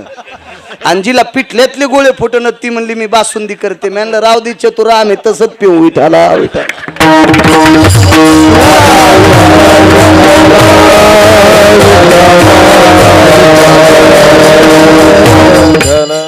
आदरणीय पाटील साहेबांना आणि ताई साहेबांना या पवित्र अंगारक योगच्या दिवशी, चतुर्थीच्या दिवशी कोटी कोटी शुभेच्छा. या महाराष्ट्राच्या मातीतील पवित्र भारत देशातील जनतेची सेवा करण्याचा योग त्यांच्या जीवनात आला. तो निमूटपणे तो त्यांना पार पाडण्याची संधी आणि ती सद्बुद्धी आणि ती शक्ती, ते बळ, ती क्षमता माझ्या भगवान गणेशांनी त्यांना द्यावी, ही भगवान गणेशाकडे प्रार्थना. विठाला विठाला. शबरी, तू रामनामाचं भजन कर. आणि शबरी रामनामाचं भजन करू लागली. राजा राम राम राम, सीता राम राम राम, राजा राम राम राम, सीता राम राम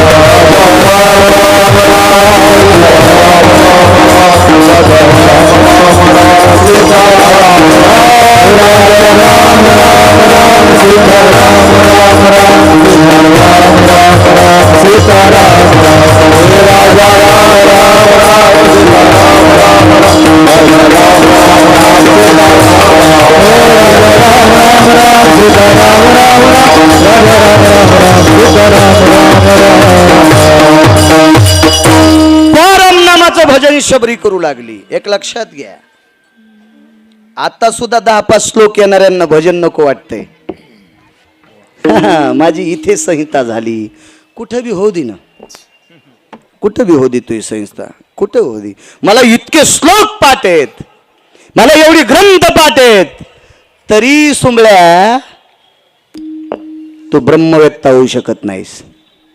आणि ब्रह्मवेत्ते 4च, पळे साहेब 4च ब्रह्मवेत्ते, शुक, याज्ञवल्क, दत्त आणि कपिल मुनी, 4 ब्रह्मवेत्ते. तू एवढे ग्रंथ जरी वाचिले तरी तू ब्रह्मवेत्ता होऊ शकत नाही. आणि जरी ब्रह्मवेत्ता झाला तर रामनामाचं भजन करणाऱ्याची बरोबरी करू शकत नाही. आईशे ब्रह्मवेत्ते अपरंपार नवे नामधारका बरोबर. असे अपरंपार जरी ब्रह्मवेत्ते झाले तर रामकृष्ण हरी भजन म्हणणाऱ्याची बरोबरी करू शकत नाही. तू काय सांगतो, मला इतके श्लोक पाठ झाले, ते पप्याच्या माईला सांग. विठाला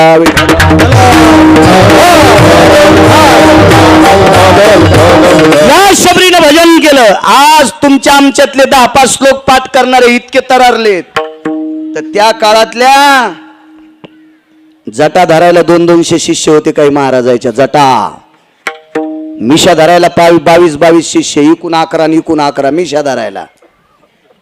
इतकाल्या त्याच्या मिशा पोवळे साहेब आणि इतकाल्या त्याच्या जटा. प्रवीण सगळे महाराज शबरीच्या विरोधात गेले. ही कोण शबरी? भिल्लाची पोरगी, हिच्या कुळातली लोक मांसाहारी आहेत, ही कालपासून रामनामाचं भजन करते, हिला कोण्या महाराजाने आरक्षित केलंय? सगळ्यांनी सांगितलं मतंगाची कृपा आहे. 2 नंबरला शरभंगूंची कृपा आहे. विमानाचा शब्द मगाशी वापरला होता. पाटील साहेब, आपण सगळे ज्या विमानात बसतो त्या विमानात शबरी बसत नव्हती. शबरीचं विमान वेगळं होतं. एक लक्षात घ्या, 4-2 पुस्तकं शिकणाऱ्यानं बचर बचर करत जाऊ नका. एक 900 पानाचं पुस्तक प्रकाशित झालंय. त्या पुस्तकामध्ये रावणाकडे 14 विमान होती. त्या विमानाचा पायलट कोण होता, ते रावणाची विमानं कुठे उतरायची, मर्यादा पुरुषोत्तम रामचंद्रांच्या काळातली विमानं नंदीग्रामला का उतरायची, त्याचा आवाज कशा पद्धतीचा होता, तिथली झाडं कशी होती, हे 900 पानाच्या पुस्तकात वाचा, लक्षात येईल तुमच्या. कारण सामान्य साहित्यिक नाही, ते फार अधिकारी व्यक्ती आहे. लक्षात घेत जा जरा, जुन्या परंपरा किती गोड आहेत. अशा एका विमानात बसणारी महाराज मुनिश्री शरभंग, ते विमान शबरीने थांबवलं. तुझं चित्र कोटी होणे होनी मार्गी उद्धरिले शिमुनी, शरभंग जाता विमानी, म्यारे म्यारे प्रार्थोनी पुशिले. रामायण सांगते, पैठणचे मालक सांगतात, शरभंग विमानात जात असताना म्यारे प्रार्थोनी पुशिले, विमान थांबवलं, उद्धाराचं साधन विचारलं. 6 पैकी 2 नंबरचं साधन मिळालं. 1 नंबरचं शरभंग मतंग आणि 2 नंबरचं साधन शरभंगूवर मिळालं. रामनामाचं भजन कर. पुढचे 4 कोण होते घरी गेल्यावर वाचा. मी काय गुत्त थोडं घेतलंय, तुम्ही घरी गेल्यावर वाची जा. तुम्ही जितके हुशार होताल का तितके आमची लोक नीट कीर्तन करतील, आणि तुम्ही जितके गाफील राहताल का तितके आमचे गाणेच म्हणतील, आणि ते गाणे ऐकल्यावर तुम्हाला नरकाला जावं लागेल. विठाला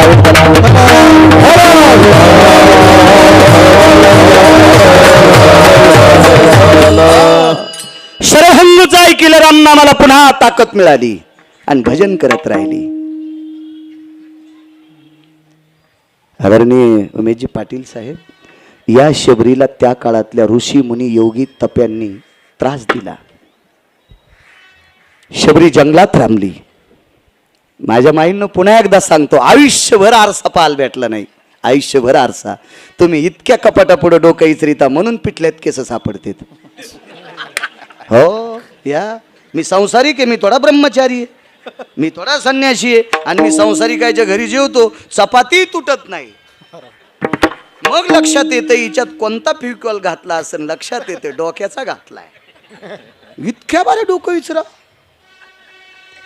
वैकुंठवासी धर्मभास्कर वक्ते बाबा सांगायचे, भारतीय स्त्रीनं दिवसात फक्त 3दा आरसा पाहायचा आणि पुरुषांनी 2दा बघायचा. म्हणून मी त्याच्यात बसलो. एकदा सकाळी गण लावायला बघतो आणि संध्याकाळी फेटा बांधायला बघतो. पुन्हा नाही. विठाला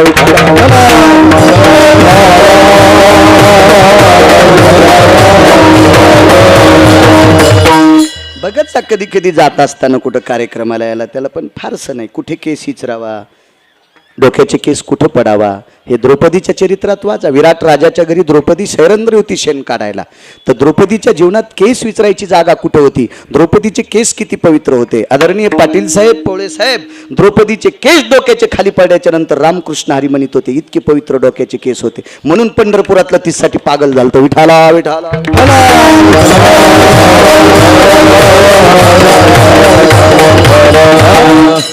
तो प्रसंग वाचा.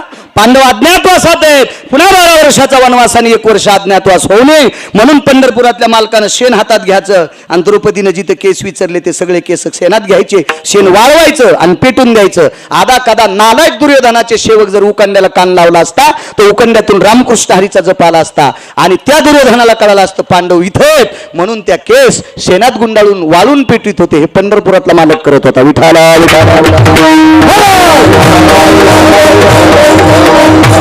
त्या काळातली ऋषीमुनी योगी जपी तपी संन्यासी अनुरागी सगळ्या लोकांनी शबरीचा विरोध केला. शबरी जंगलात राहिली. पण महाराज पंढरपुरातल्या मालकानं शबरीला अंतकरणात घेतलं, काशीतल्या मालकानं शबरीला अंतकरणात घेतलं, देवादेवतेनं शबरीला अंतकरणात घेतलं. थोडाफार अभ्यास केलेले महाराज विरोधात गेले आणि या सगळ्या महाराजांनी एक यज्ञ केला. आज जसा यज्ञ नामाचा आणि आजचा यज्ञ प्रसादाचा. पोळे साहेब तुम्ही जे प्रसाद करता तो यज्ञ, हे आपण सगळे जे भजन करायलो हा नामाचा यज्ञ. हा दोन यज्ञ आहेत, एक अन्नदानाचा यज्ञ आणि एक नामस्मरणाचा यज्ञ. त्या लोकांनी एक हविषान्न म्हणजे यज्ञ तो केला, अग्नीमध्ये तूप टाकायचं. यज्ञशाळा बांधल्या, पर्णशाळा बांधल्या, अन्नशाळा बांधल्या. ऋषी मुनी योगी जपी तपी संन्याशी अनुरागे, ज्यांची जीभ केळीच्या पानासारखी पातळे, सुईच्या आणीसारखी टोकदारे, असे पाणिनीचे सूक्त म्हणण्यासाठी वेदांना मम भय व्याप्तिंजन जज्ञरे भयस्ततासिदामिवत कृतजन्याः आपांबरो सर्वस्थितायां रुक्मिणी प्रमुख पांडुरंग पंचायतन देवतनाः गिरिजापतये तन्नमः सर्वास्तुतो पाशुपतारूढाय यति कैलासाधिपतये उमां महेश्वरास्ततः ब्रह्म सावित्री शची पुरंदराय एकदंतास्तवचन सिद्धिविनायक तत्रादो बाबा यत् पुण्यता सर्वच्या आह्वानांच्या प्रियतांना ममः असे मंत्र म्हणण्यासाठी फारसे लोक होते. खूप लोक ही सगळी जमा झाली. आता यज्ञाला प्रसाद करण्यासाठी त्या प्रसादाला पाणी, गोमूत्र, गाईचं शेण, दही आणि गुळ एवढे पदार्थ लागत होते. तुळशीचं पान सापडलं, शेण सापडलं, दूध सापडलं, दही सापडलं, गोमूत्र सापडलं. पाणी आणायला सरोवरात गेले तर पाणी घाण झालं. पाटील साहेब, पाणी घाण झालं. सरोवराच्या कडीला यज्ञ मांडला होता. वाटेल ते प्रयत्न केला पाणी शुद्ध करण्याचं, पण पाणी शुद्ध होत नव्हतं. प्रत्येक महाराजाने आपल्या श्लोकाचा उच्चार केला, पाणी शुद्ध होत नव्हतं. कोणी नाना प्रकारची आवर्तनं टाकली, पाणी शुद्ध होत नव्हते. पाणी शुद्ध करण्यासाठी यज्ञ केला, पाणी शुद्ध होत नाही. आता यज्ञ दुसऱ्या जागेवर न्यायचा. दुसऱ्या जागेवर न्यायला तर बाजूचे सरोवर पहा, त्याही सरोवरातलं पाणी खराब झालं. करावं काय? त्याच्यातला एक साधू शबरीला मानणारा होता. त्याच्यातला एक महात्मा पोळे साहेब शबरीला मानणारा होता. आणि त्या साधूनं सांगितलं, तुम्ही एक काम करा, आपल्या सरोवराचं पाणी अशुद्ध झालं, तुम्ही एका पवित्र नामधारकाचा अपमान केला. बाकीचे अशा जटाच कुरवाळू लागले, दाड्या खाजू लागले, जटा आपटू लागले. कोण शबरी, कोण शबरी? अरे ती भिल्लकन्या शबरी. भजन करण्यासाठी जातीचा काही संबंध नाही, भजन करण्यासाठी कुळाचा संबंध नाही, भजन करण्यासाठी श्रीमंतीचा संबंध नाही. भजन कोणालाही करता येते, कोणालाही करता येते. मोमिनाच्या कुळात एक वारकरी जन्माला आला. मोमीन कळतो का तुम्हाला? मोमीन म्हणजे मुस्लिम, आणि मोमीन म्हणजे पानं विकणाऱ्याचं कुळ, आपण त्याला तांबुळी म्हणतो. मुस्लिमाच्या कुळात एक वारकरी जन्माला आला. त्या वारकऱ्याचं नाव होतं कबीर. आणि कबीरांनी भजन केल्याच्या नंतर आज वारकरी संप्रदायात कबीराचं साहेब मोठं अधिष्ठान आहे, फार मोठं अधिष्ठान. कबीराचे दोहे वाचल्याच्या नंतर माणसाचं हृदय भरून येतं. काय ते दोहे आहेत महाराज, काय विद्वत्ता आहे त्या कबीराची. कबीराने शेलाईन त्या भजन करता करता शेला येण्याचा. हा शेला ज्याच्या घरी गेला तो शेला भजन म्हणत होता. इतका मोठा कबीराचा पुरुषार्थ. जातीने मुसलमान होते कबीर. कारण भजन करण्यासाठी जातीचा काही संबंध नाही. मगाशी तुम्हाला सांगितलं तृतीय पंथाला विमान आलं, काही संबंध नाही. वेशेला विमान आलं, काही संबंध नाही. यातायाती धर्म नाही विष्णुदासा, निर्णय तो ऐसा वेदशास्त्री. तुका म्हणे नाही जाती सवे काम, ज्याचे मुखी नाम तोची धन्य. भजन करण्यासाठी जातीचा संबंध नाही, अभ्यास करण्यासाठी जातीचा संबंध नाही, चांगलं वागण्यासाठी जातीचा संबंध नाही, चांगला व्यवहार करण्यासाठी जातीचा संबंध नाही. एक सोपा शब्द सांगू का तुम्हाला? चतुर्थ्या कोण धरतंय? मुस्लिम का तुम्ही? तुम्ही म्हणजे हिंदूच्या बायका चतुर्थ्या धरत्यात. सफरचंद कोण विकतंय?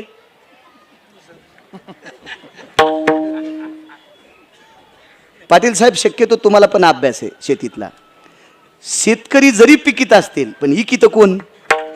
जास्त बागवान कोण येतं? मुस्लिम आहेत. मग एखाद्या केळीत, एखाद्या सफरचंद मध्ये अख्तरभाई सापडा का? नाही नाही नाही. व्यवहारासाठी जातीचा संबंध नाही. तुम्ही कोण्याही जातीच्या माणसाकडून कुंटे साहेब 100ची चिल्लर घ्या, ती कमी अधिक भरती का? नाही, जातीचा काही संबंध नाही ना. जातीचा फार काही संबंध असेल तुमच्या घरात तुमच्या वैचारिक पद्धती वापरण्यासाठी. जगात जातीचा तिळमात्र संबंध नाही. भजन करण्यासाठी जातीचा संबंध नाही. वैष्णव चांभार धन्य त्याची माता. महाराज कोण? चर्मकाराच्या कुळात रविदास महाराज जन्माला आले आणि भगवान विश्वनाथानं कंगन त्यांना देऊन टाकलं. नियत तेरी अच्छी है, किस्मत तेरी दासी है, कर्म तेरा अच्छा है, घर में मथुरा काशी है. काय करता जातीचा संबंध? जात जात तुमच्या व्यवहारा करता, तुमच्या मुलामुलींच्या लग्न सोयरीकी करता, याच्या करता वापरत राहतं पिशवी, पण बाकी भजना करता जातीचा संबंध नाही. महाराज कानोपात्रा पुन्हा एक वेशात कानोपात्रा वारांगणीची कन्या होती, वेशीची कन्या होती. आज तिला भगवंताच्या उजव्या हाताला जागा भेटली. जगातला कोणता जरी महाराज मेला तर पंढरपुरात जागा नाही भेटणार. मंदिरात बरं का, मंदिरात जागा भेटू शकत नाही पाटील साहेब, पण तमाशात नृत्य करणाऱ्या बाईची पोरगी कानोपात्रा देवाच्या उजव्या हाताला. आणि अख्खं जग जिच्यासाठी बेजारी तिला लक्ष्मी म्हणतात. ही डाव्या हाताला. वामांगी रखुमाई दिशे दिवे शोभा. लक्ष्मी डावीकडं आणि कानोपात्रा वेशीची कन्या उजव्या हाताला. का? भजन केलं ज्ञानोबा राहायचं ऐकून तिनं. जातीचा काही संबंध नसतो. चला ऐका पुढे. तर सगळ्या महाराजांनी विरोध केला, पण एका महाराजानं सांगितलं सरोवर शुद्ध करायचं असेल तर शबरीला शोधावं लागते. आता शबरीला शोधण्याकरता ज्यावेळेला जंगलात ही महाराज गेली, यांची शिष्य गेली, त्यावेळेला शबरी पळत होती. शबरी काही सापडली नाही. हे शेवटी घामाघूम होऊन कष्टी आवळू आवळू, काही काहीचे कष्टे, काही काहीचे धोत्र बोराट्याला अडकू अडकू फाटले. हो, कारण आमची लोक गावरान तूप खातेत, यायला का जंगलात पळता येत असतं का? कसं पळता येईल यायला? पण नाईलाजाने मोठ्याल्या महाराजांनी सांगितल्यामुळे सगळ्या शिष्याला पळावं लागलं. हे सगळी वापस आले, म्हणजे ती आम्हाला दिसली पण ती धरू देत नाही, सापडत नाही. ज्या महाराजाला शबरी आवडत होती त्यांनी सांगितलं शबरी तुम्हाला सापडत नाही ना, पण शबरी पळालेली पाहिली का नाही तुम्ही? हो. मग शबरी ज्या रस्त्यानं पळाली, शबरीचे जिथे पावलं उमटले त्या पावलावरची चिमुटभर माती आणा. आणि शबरीचा जमिनीवर उमटलेला पाऊल पाटील साहेब, त्याच्यातली एक चिमुटभर माती आंजळीत आणली आणि सरोवरात टाकल्याबरोबर सरोवराचं पाणी वाळ्याचं पाणी झालं. वाळ्याचं वाळ्याचं पाणी कशाला म्हणते हे तुम्हाला टिकल्या लावणार कळत नसतंय. वाळ्याचं पाणी कशाला म्हणते तुमच्या सासूला विचारा, म्हाताऱ्या सासूला, आजच सासूला, तिला विचारा, तिला वाळ्याचं पाणी कळत असते. तुम्हाला कुठं वाळ्याचं पाणी कळलं? विठाला विठाला विठाला.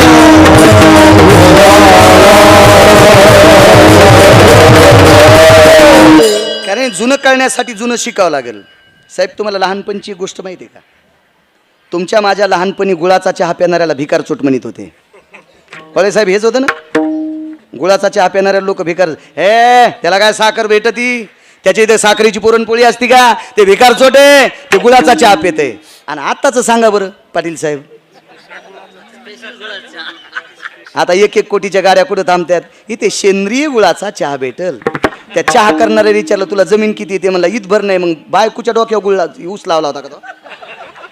हा, पप्याच्या माईच्या डोक्यावर ऊस लावला का तो? तुला ईदभर जमीन नाही, सेंद्रिय गुळाचा चहा म्हणतो, ऊसाचं टिपरू नाही तू ह्या इथं. आणि या सगळ्या मोठ्याल्या लोकांच्या गाड्या तिथे आलं का नाही जुन्यावर? कोरोनानं बरोबर जुन्यावर पाठिली माणसं, नीट केले, नीट केले जुन्यावर. त्याच्याकरता जुनं पाहत जा. आडीतलं दूध माहिती आहे का तुम्हाला? आडीतलं उगा माना हलू नका बाहेर बाईवानी. बैरे 2दा असं देत पाटील साहेब. पुढचं हसल्यावर एकदा, पुढचं हसल्यावर एकदा, आणि कशासाठी हसले कळाल्यावर 2दा. तसं काही मान हला. आडीतलं दूध, आडीतल्या दुधाचं वर्णन आमच्या पोरायच्या माईनं ऐकलं. पोरायची माय म्हणजे माझी बायको, माझं लग्न झालेलं आहे. तिने ऐकलं, म्हणजे आडीतलं दूध काय? म्हणलं आडी करण्यासाठी खड्डा करावा लागतो. आमच्याकडे गिरगाई येतात. मग ती म्हणली आपण करू. ते म्हणलं खड्डा आपल्याला जमणार नाही. कसं काय जमणार नाही? आपल्या स्लॅबची जाडी 5.5 इंच आहे. बसा, आपल्या स्लॅबची जाडी किती आहे? 5.5 इंच. आणि आडीला खड्डा किती करावा लागतो? 1.25 फूट किंवा 2.25 फूट. मग 2.25 फूट केल्यावर खालच्या मजल्यातली जळते, त्याच्यामुळे आडी करता येत नाही. काही काही गोष्टी जुन्या शोधत राहा. किती गोडवा आहे त्याच्यामध्ये, फार मोठं तात्विक नाविन्य आहे. वा, मी परिक्रमेला गेलो पाटील साहेब. नर्मदा परिक्रमा 3600 किलोमीटरची होती. मी 72 दिवसात महाराष्ट्रातल्या तमाम सात्विक लोकांच्या कृपेने मी 72 दिवसात 3600 किलोमीटरचा प्रवास केला. येत्या 17 तारखेला माझी ती परिक्रमा पूर्ण झाली. पण मला एक आदर्श घ्यावासा वाटला मध्य प्रदेशातल्या लोकांचा. माझा एक आजार होता, मला उभं राहून कीर्तन करता येत नव्हतं. आदरणीय डॉक्टर हुशे साहेब मला मेडिकल द्यायचे, पण 3600 किलोमीटर चालल्याच्या नंतर आजचं माझं 7वं कीर्तन, उभं राहून कीर्तन करतोय. डॉक्टर हुशे साहेब जालना हॉस्पिटल मला ते गोळ्या द्यायचे. पण माझ्या गोळ्या जबलपूरला संपल्याच्या नंतर मी 25 मेडिकलवर त्या गोळ्या पाहिल्या, सापडत नाही. नंतर हा अजय गरजा महाराष्ट्र चॅनल आहे त्याचं, तो मला गोळ्या घेऊन हुशे साहेबांकडनं पुन्हा आला. मला एक बुटही घेऊन आला होता छानसा. माझे 5-6 जोड फाटले होते. मी मध्ये गेल्याच्या नंतर मध्य प्रदेश पाहत असताना मला मोठ्यातलं मोठं हॉस्पिटल सापडलं नाही, फारसे मेडिकलचे दुकान सापडले नाही. तिथल्या एका तुमच्यासारख्या उच्च शिक्षित व्यक्तीला पाटील साहेब विचारलं. त्यांनी सांगितलं आमच्या मध्य प्रदेशामध्ये 40 ते 45 भूखंड आहे वापरायच्या, म्हणजे कसायच्या, जमीन करायच्या लागी, पिकवायच्या लागी. हा सगळा बाकी आमचा जंगल एरिया आहे आणि प्रत्येक झाडाच्या मुळ्यापासून आलेलं पाणी आम्ही पितो. याच्याकरता आम्ही आजारीच कमी पडतो. एका 500 कोटीच्या मालकाकडे आमचा मुक्काम झाला, ज्याच्याकडे 500 कोटीची प्रॉपर्टी होती. तो मसाल्याची कंपनी होती त्याच्याकडं. त्या माणसाकडे आमचा मुक्काम झाला. थंडीची फार फार मोठी थंडीची लाट होती. माझ्याकडे मी स्लिपिंग बॅग घेतली. ती स्लिपिंग बॅगसुद्धा कमी पडली, तरी पण थंडी वाजत होती. त्या माणसानं खापराची एक कुंडी आणली. त्या कुंडीमध्ये लाकडं पेटवले आणि त्या लाकडाचा धूर विजल्याच्या नंतर आमच्यापाशी एक कुंडी ठेवली. त्यांना म्हणलं, तुम्ही एवढे मोठे 500 कोटीचे मालक आणि ही कुंडी? ते म्हणले, आमच्या सगळ्यांच्या बेडमध्ये विस्त्याच्याच कुंड्या आहेत. माझ्याकडे 500 कोटीची प्रॉपर्टी असताना सुद्धा 5 रुपयाच्या सुद्धा आम्ही गोळ्या खात नाहीत. जुन्याची ताकद आहे. जुनं लक्षात घेत जा. जुनं जुनं जुनं जुनं लक्षात घेत जा. शिकाकाईनं डोकं धुत होत्या. शिकाकाईनं डोकं धुत होत्या. पण त्यांच्या सुगंधानं फारसं जास्त काही सांगत नाही. नकोय नकोय नकोय नकोय आता नकोय आता. जुनं जुनं आजमत जा. एका गोळणीमध्ये आपल्याला सकाळच्या पहाटेच्या काल्याच्या अभंगामध्ये गोळणीत एक सुंदर जुनं खाचं सांगितलं. वांगे भाजून भरीत करी, वरी कांद्याची कोशिंबिरी, आई लहानचं घे ग हुंडा, मला लवकर करून दे मांडा, आई ग खडी साखरेचे खडे, मला लवकर करून दे वडे. काय जुन्या खाण्याचा आनंद, किती मोठा जुन्या खाण्याचा आनंद. आपल्याकडे नवीन नवीन एक गहून प्रकार बहु फार जुन्या मावल्या करायच्या, फार फार फार वेगळं करायच्या. आपल्याला एकच दिसतो, बर्गर, पॅटीस. ते पॅटीस पिळल्याच्या नंतर वाटीभर तेल निघत आहे. म्हणून ह्या पॅटीस खाणाऱ्याला वाटी वाटी गोळ्या खाल्ल्याशिवाय झोपा पण येत नाहीत. ह्या पोट पाहिलं बिनगिवानी. रजिस्टर रे आला, टेबल घ्यायचं कामच नाही, त्याच्यावर लिहायचं. मी बी तुमच्यासारखं खाऊ खाऊ मलाही जर बेजारी झाली. माझं 14 किलो 700 ग्रॅम वजन कमी झालं. विठाला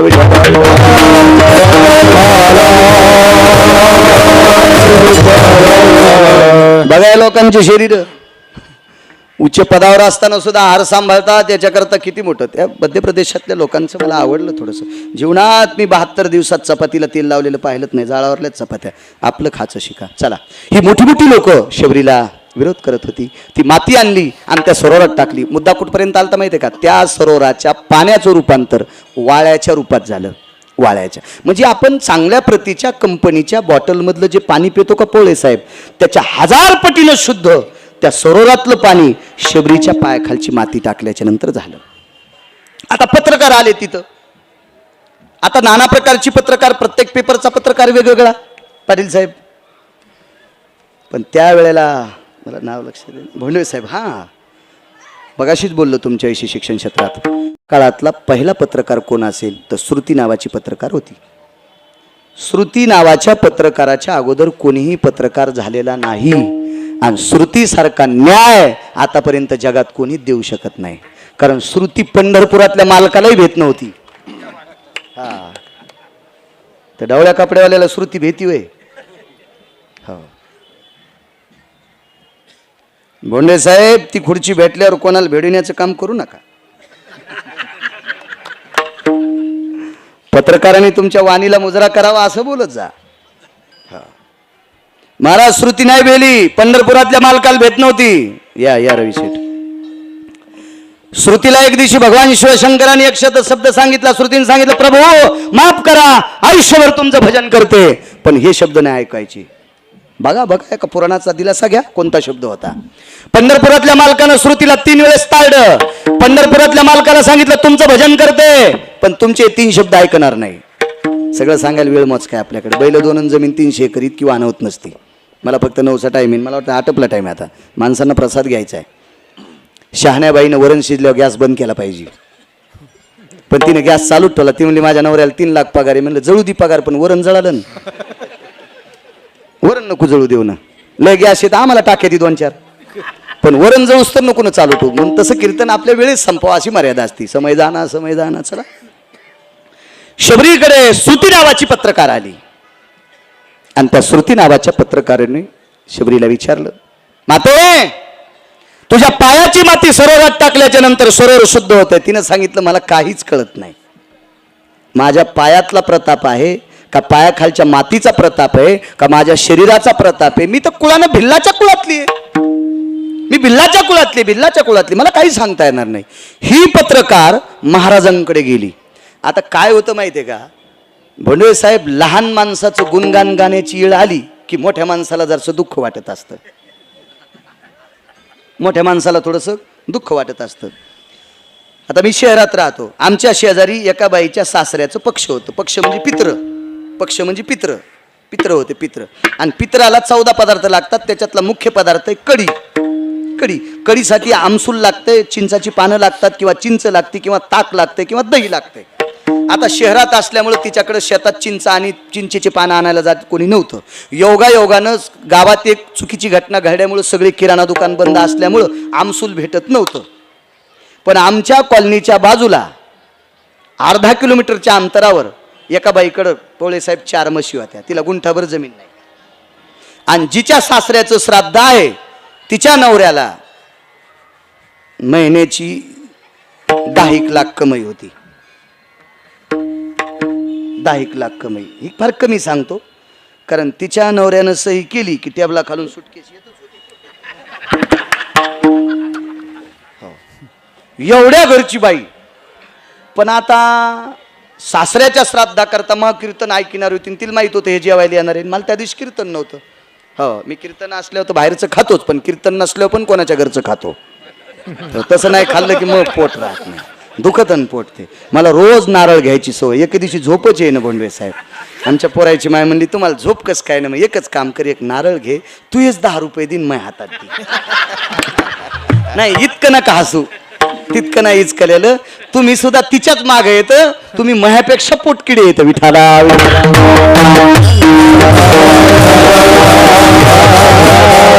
शेजाऱ्याचं घर पेटल्यावर शेकून घेता का? मी शेजारट्यान. विठाला विठाला.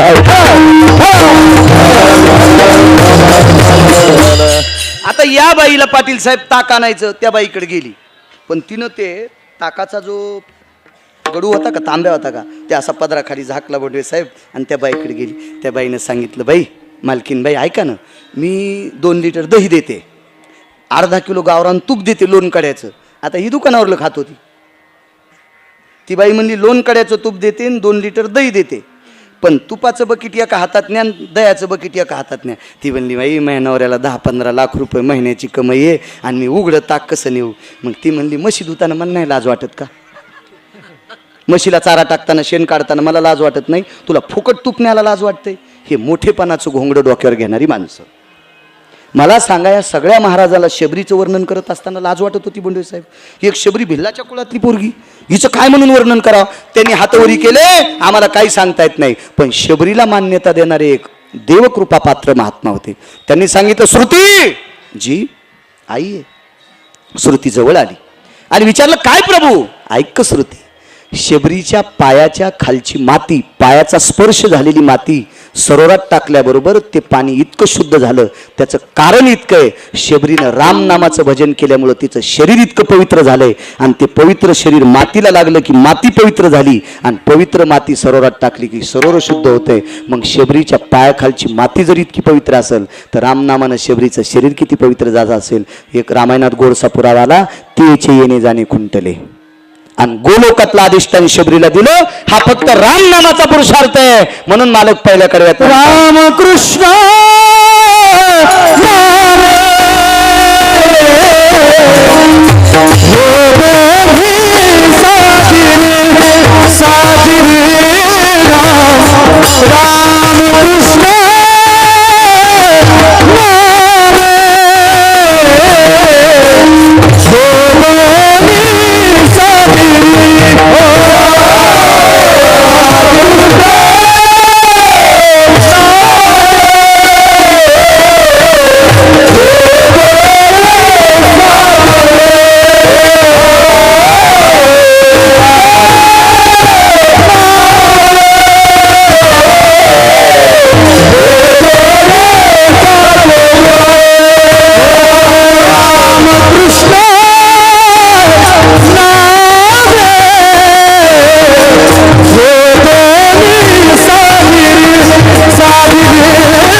7 ते 8 मिनिटात आपलं कीर्तन संपेल. एक शेवटचा पुरावा आहे का, भजन करणाऱ्याचा पुरुषार्थ किती मोठा असतो लक्षात घ्या. काही काही लोक माईकवर बोलत असताना धर्म सांगते. धर्म जसा याच्या बापानं जिवंत ठेवलाय. हे धर्म पप्याच्या माईल शिकव ना. हा, बायकोला धर्म शिकवून तुझ्या बायकोला लोकायला धर्म सांगतोय सुंबळ्या. विठाला विठाला विठाला.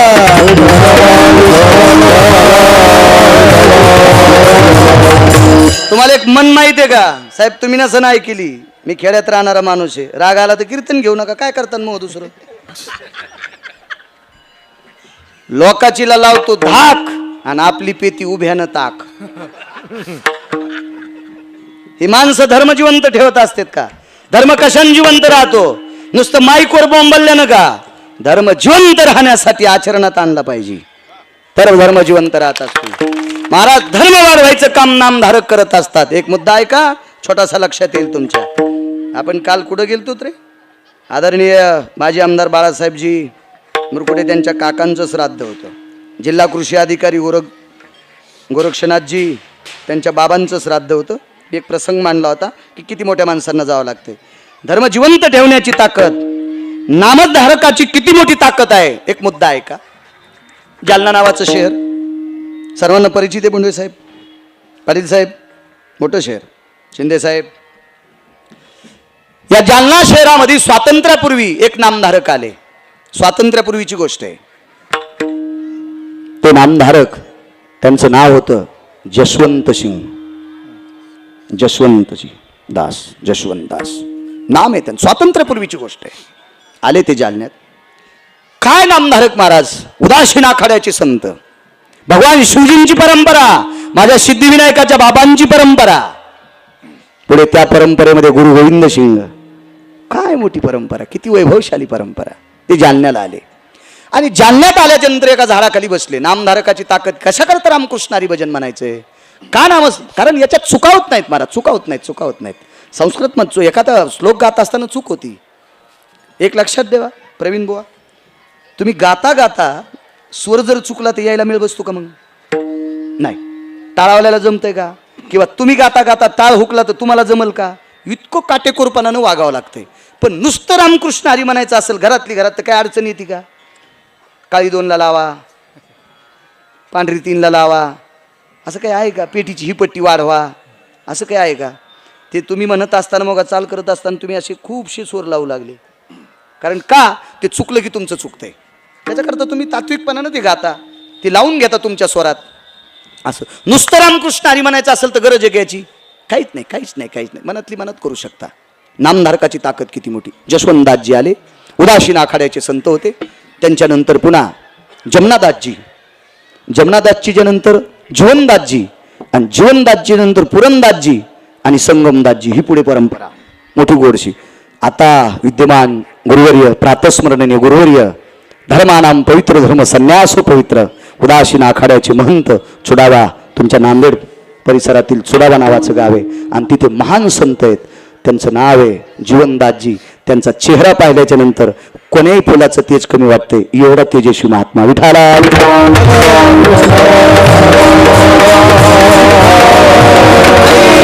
या परंपरेतले जसवंतदासजी जालन्यात आले. एका झाडाखाली बसले आणि तो एरिया होता मौलवीचा, तो एरिया होता मुस्लिमांचा.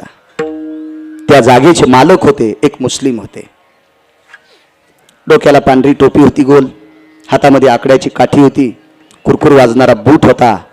जालन्यातला त्या काळातला कोटीतला मुसलमान.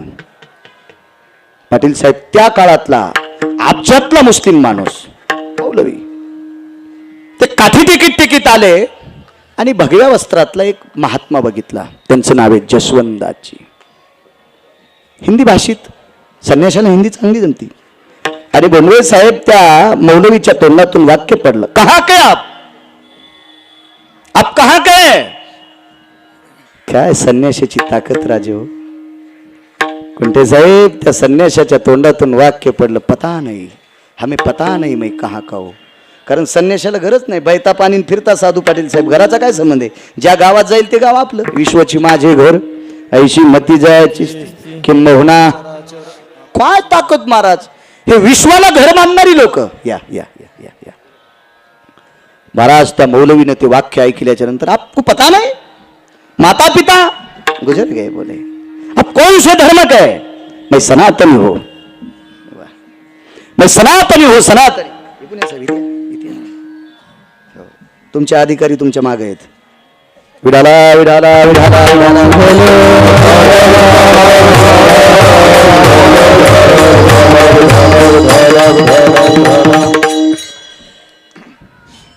आपको पता नाही. हा, मैं संन्यास हो. ज्याने 6चा नाश केला त्याला संन्यासी म्हणायचं. वा, इस्लाम कहाँ करेंगे, यही पे. मराठीत सांगतो, मला काय हिंदी येत नाही, कारण शिक्षण कमी झालं. येती इधर से गाडी आई उधर से गाडी, गाडी चली गई, मैं खाली राहिला. चलत राहते कशाला, आपलं मराठी चांगली येते ना, बस झालं, काय करायचं त्याला. एक जण म्हणला, महाराज तुम्ही हिंदीत कथा करा ना, आमच्या राज्यात नेतो. मी म्हणलं, माझ्या नदीला इतकं पाणी आहे, मी त्याच्यातच मोटर टाकतो ना हळद भिजितो. मला ईर खांदून पायप वाढवायचा नादत नाही, फुकट कळून शेंडी वळवळ काय करायची. अरे इथंच चाललंय माझ्या महाराष्ट्रात, मला कशाला तिकडे तू आणून शेंडीला येतो. माझ्या विठाला विठाला.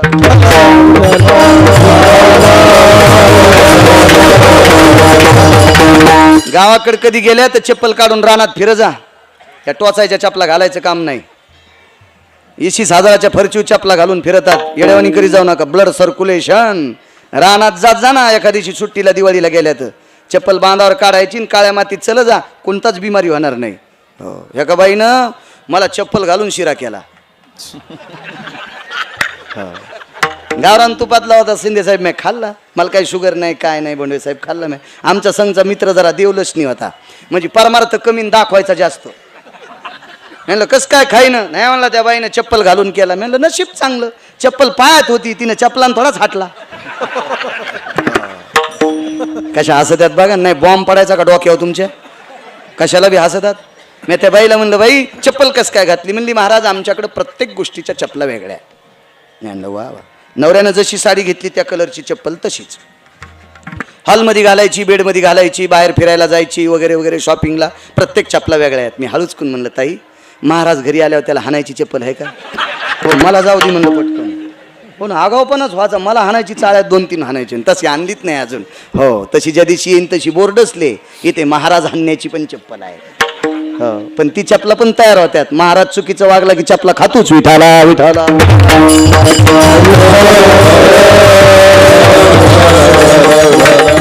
जसवंतराजी बसलेले आहेत, पता नहीं पता. आजचा मुक्काम यही पे ठहरेंगे. ओढणे के वास्ते पांघरायला आकाश आहे, आथरायला धरणी आहे. 1.5 बाय 1.5ची चटई होती दरबाची, उशाला घेतली, अंग टाकून दिलं. पाणी पिणे गो कमलंडो आहे. मौलवीने विचार केला, आपल्या एरियामध्ये आपल्या भागामध्ये सनातनी साधू आलाय, उपाशी कसा झोपवायचा. महाराज कृपाळू लोक होते, आदरयुक्त लोक होते. एक लक्षात घ्या, कुठल्याही जातीला वाईट म्हणण्याचा अधिकार आपल्यात नाही. कुण्याही जीवाचा न घडो. आपल्या संप्रदायात कोणाला नावं ठेवायची ताकद नाही, कोणालाही नावं ठेवायची ताकद नाही. कोणालाही वारकरी संप्रदायात कोणाला नाव ठेवायची ताकद नाही. महाराज तृतीयपर्यंत विमानात बसतो, वेश्या विमानात बसती, काय पात्रता आहे आपली लोकांना नाव ठेवायची. चला, त्या मौलवीनं पाण्याची झारी पाठवली. तो श्रीमंत मौलवी होता मुसलमान, त्यानं सोन्याची झारी पाठवली. साधू पुढे पाणी टेकल्याच्या कमलंडूत पाहिलं तर कमलंडूत पाणी नव्हतं. त्या काजीनं सांगितलं, महाराजजी पाणी पाहिये, जल पाहिये. साधूनं सांगितलं, मी सोन्याच्या पात्रातलं पाणी पित नाही. काय महात्मा असेल पाटील साहेब, बोंडे साहेब, काय महात्मा असेल. तर काजीने विचारलं, सोनं हा राजधातू आहे. आता सोनं 41 वर गेले वाटते. हो, आमच्या पोरायची माय म्हणली सोनं. आमच्या गाईला गोरं झालं, म्हणलं याचं नाव सोन्या ठेवू. आणि चंपाषष्ठीच्या दिवशी गाय जनली, तिला कारोड झाली, म्हणलं हिचं नाव चांदी ठेवू. आपण याच्यातच समाधान मानायचं. मानावे ते म्हणी, कशाला ताण घ्यायचा म्हणलं. आता 1,40,000 रुपये तोळा सोनं आणि 1.5 किलोची सुरई. गवाणे साहेब ती समोर टेकली. साधूनं सांगितलं, सोन्याच्या पात्रातलं पाणी पित नाही. त्या काजीनं सांगितलं, महात्माजी आमचा अपमान करू नका, आम्ही तुमच्याकरता पाणी पाठिले. साधूनं सोन्याच्या झारीला हात लावल्याबरोबर झारी खापराची झाली. काय ताकद असेल त्या तपात. डोक्याची टोपी काजीनं काढली आणि डोक्याला हात लावला. इन्शाअल्लाह ला इलाहा इल्ला इल्ला. हे परवरदिगार, हे खुदा, क्या रहमत है तेरी, क्या बंदा है. हे भगवान, हे प्रभू, हे खुदा, काय तुझी नियत आहे, काय तुझी रचना आहे. अरे काय साधू आहे सनातनी.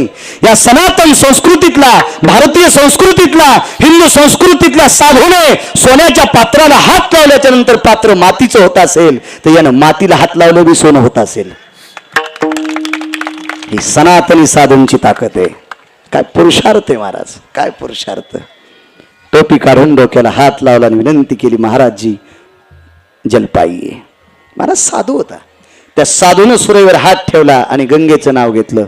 गंगेचे मुनेचे गोदावरी नर्मदा कावेरी. आपण मंगलाष्टकात ऐकतो ना, पण हल्ली हे मंगलाष्टक पण बंद झाले. दुसरे ताई ग बाई ग सखाराम तात्याचा भग्या आणशीराम तात्याची वची. लाल असं इंगळ करून याच्या तोंडात इकून ठोकायचा निकून काढायचा. सोंबळ्या त्या बापाची जागीर हरामखोरा असली मंगलाष्टक म्हणतो नालाय का. विठाला विठाला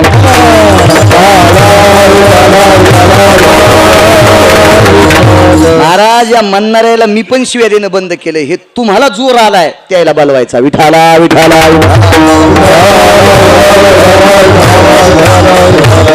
गंगेचंच नाव घेतलं. मी काल बोलून गेलो, या विश्वामध्ये सर्व तीर्थाला गंगा उपमा आहे.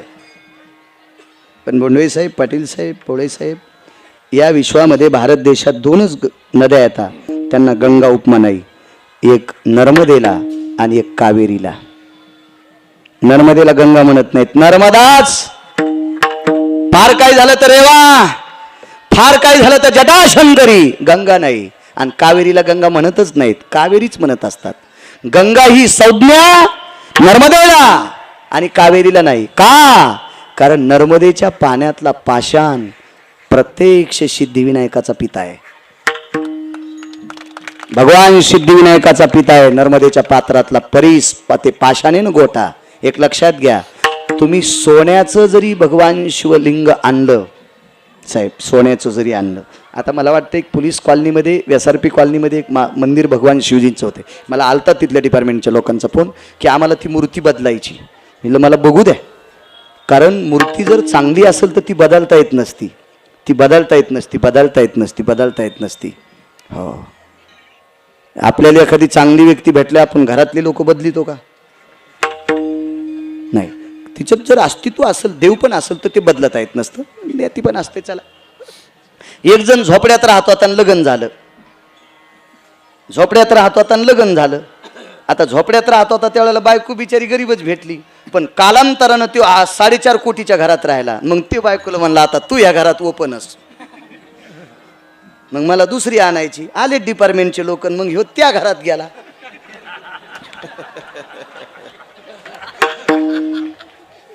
त्या घरात गेल्याच्या नंतर घोट्यापासून पॅन्ट नसती पाटील साहेब, इतरोकच असती वाटते. मी काय गेलो नाही बरं. मी टीव्ही फिवीत पाहिलं, ते बी तुमच्या टीव्हीत. मला टीव्ही नाही, भारीचा मोबाईल नाही. आपण घेतच नाही. पैसे आहेत बरं का. हा, खोटं नाही सांगायचं. सोन्याचा मोबाईल घेणे इतके पैसे येतात, खोटं कशाला सांगायचं. मी प्रचंड शेती करतो, कोट्यावधी रुपयाचं उत्पन्न शेतीत काढतो. मोबाईल काय माळ घालीन ना गळ्यात. पण आता 90 वर्ष लुगडं घातलं, म्हातारपणी कशाला गाऊन घालू. त्याच्यामुळे आता ह्याच मोबाईलवर मारायचं, आपल्याला दुसरा घ्यायचाच नाही. विठाला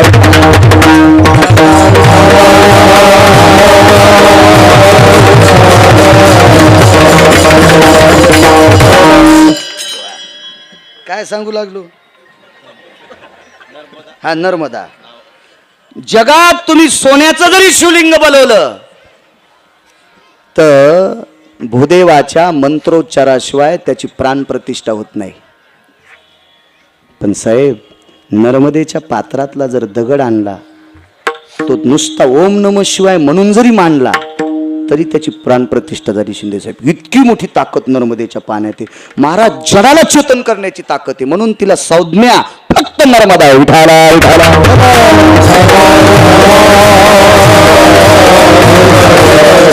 गाडी नको होत नाही, पण एकदा करत जा जीवनात. एकदा नर्मदा परिक्रमा करा आणि गोदावरीची परिक्रमा करा. जगात 2 परिक्रमा सांगितल्या, नर्मदेची आणि गोदावरीची.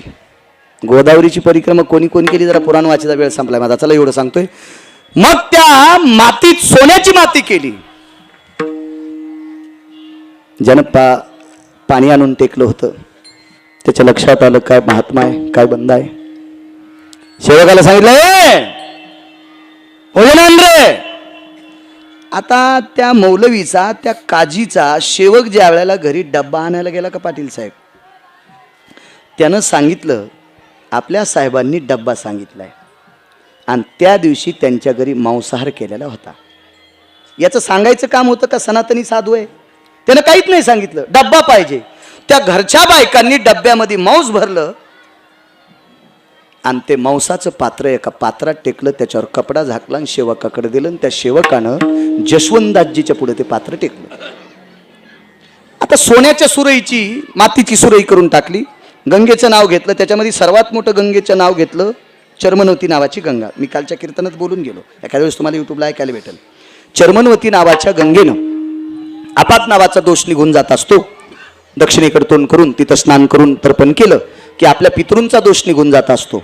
आणि म्हणून चर्मनवती नावाच्या गंगेला स्मरण केलं, कारण या देशातला मानवी सिंहाचं भोंडवे साहेब तिथं लग्न झालं. तो मानवी सिंह म्हणजे कर्ण, कर्णाचं लग्न वंग देशात झालं. वंग देशामध्ये चर्मनवती नावाची गंगा आहे. आता आपल्या भारतीय संस्कृतीमध्ये वंग देशाला कोणता देश म्हणतात? घरी गेल्या विचका विठाला विठाला.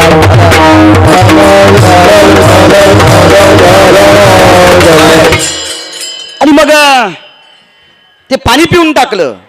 पण त्या काजीनं सांगितलं महात्माजी प्रसाद पाहिजे. महाराज त्रिकाल ज्ञानी, सोन्याची माती ज्याला तयार करता येते त्याला कळत नसेल का मांस आहे म्हणून? महाराजांनी सांगितलं नकोय मला, काही नकोय, काहीच नको, काहीच नको. ते फारसं मोठं चिंतन आहे, पण वेगात सांगतो मी.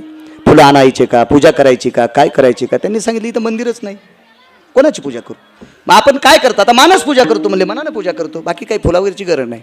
चला म्हणले ठीक आहे, आता तुम्ही झोपणार आहेत, उपाशी झोपू नका, याच्यातला प्रसाद आहे, याच्यातला घ्या. महाराज प्रसाद घ्या म्हटल्याच्या नंतर जशवंतदासजीनं सांगितलं सरकार.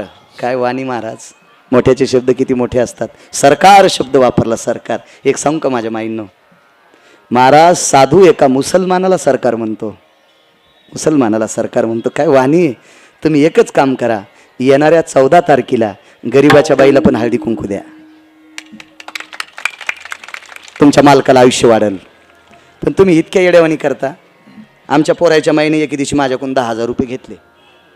मी नेमक्या तुरी इकल्या होत्या, त्या साली तुरी मला जास्त झालत्या. हो, 100 क्विंटल तूर झालती मला त्यावेळेला. भावही बरा होता. 10,000 मागितल्याबरोबर मी प्रसन्न झाला. आता बायकून मागितलं, आयुष्यभर मग कपडे धुती, घरी असल्यावर जेवायला देती, बाहेर तर बाहेरच खातो ना, काय ताण नाही. आणि तुम्ही दिलेले थोडी तिच्या जो देतो मी, काय इकडे तिकडे फेकीत नाही, काय नाही, सुपारी खात नाही, काहीच नाही, काय नाही, बडीशोप पण खात नाही, काही नाही. त्याच्यामुळे ती मानितीन मला चांगलं. चला मग मी 10,000 रुपये तिला देऊन टाकलेत. पण मी काही विचारलं नाही काय करायचं काय नाही. आमच्या शेजारी एक वयस्कर व्यक्ती राहते, त्यांना घेतलं, गाडी घेतली आणि मार्केटमध्ये जाऊन चांदीचे 2-3 बगवे आणले, पितळाचे 2-3 बगवे आणले, गुळाचं असे 1-1 किलोचे 10-15 ढेकळं आणले, अर्धा किलोचे 10-15 आणले, पाव किलोचे 5-25 आणले आणि शॅम्पूच्या पुड्या आणल्या 500. त्या एक खट्या घेतल्यामुळं रुपयाला 3 पोळे साहेब. शॅम्पूच्या पुड्या रुपयाला 3. आता संक्रांत आली, हळदी कुंकाचा कार्यक्रम रविवारी ठेवला. आमच्या दुसऱ्या गल्लीत आमदाराचं घर आहे, ते कधीमध्ये तिथं राहते. आणि नेमक्या आमच्या हळदी कुंकाच्या दिवशी आमदाराच्या मंडळी तिथंच आमंत्रण गेलं, बाळू महाराजांच्या घरी हळदी कुंकाचा कार्यक्रम. आमदाराच्या मंडळी आल्याबरोबर आमच्या पोराच्या माईनं त्या बाईला चांदीचं बघू, आमदाराची बायको आहे ना, चांदीचं बघू. जिल्हा परिषद सदस्याची बायको आली की लगेच पितळाचं बघू. आमच्या शेजारी पास हो घेऊ तुमच्या शेजारी आम्ही घर देऊ, पितळाचं बघू तुम्हाला बी.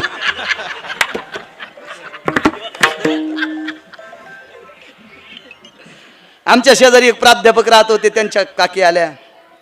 म्हणलं या दुर्गा काकू. हो महाराज आले, हळदी कुंकाचं निमित्त होतं आणि मलाही तुमची गाडी दिसली, मला वाटलं तुमची भेट होईल. म्हणलं हो माझी भेट नंतर घ्या, आधी आमच्या पोराच्या माईल बेटा. ते कोखाचं बोटन चहाचा घोट तयारच. ते कुंकू लावल्याबरोबर त्यांना 1 किलोचं गुळाचं ढेकूळ, लगे पिशवी गिशवी आमच्या महाराजनीनं. म्हणजे तिला काय, आता महाराजाची बायको महाराजीन, हरिपाठात किती अभंग तर म्हणजे पोतभर.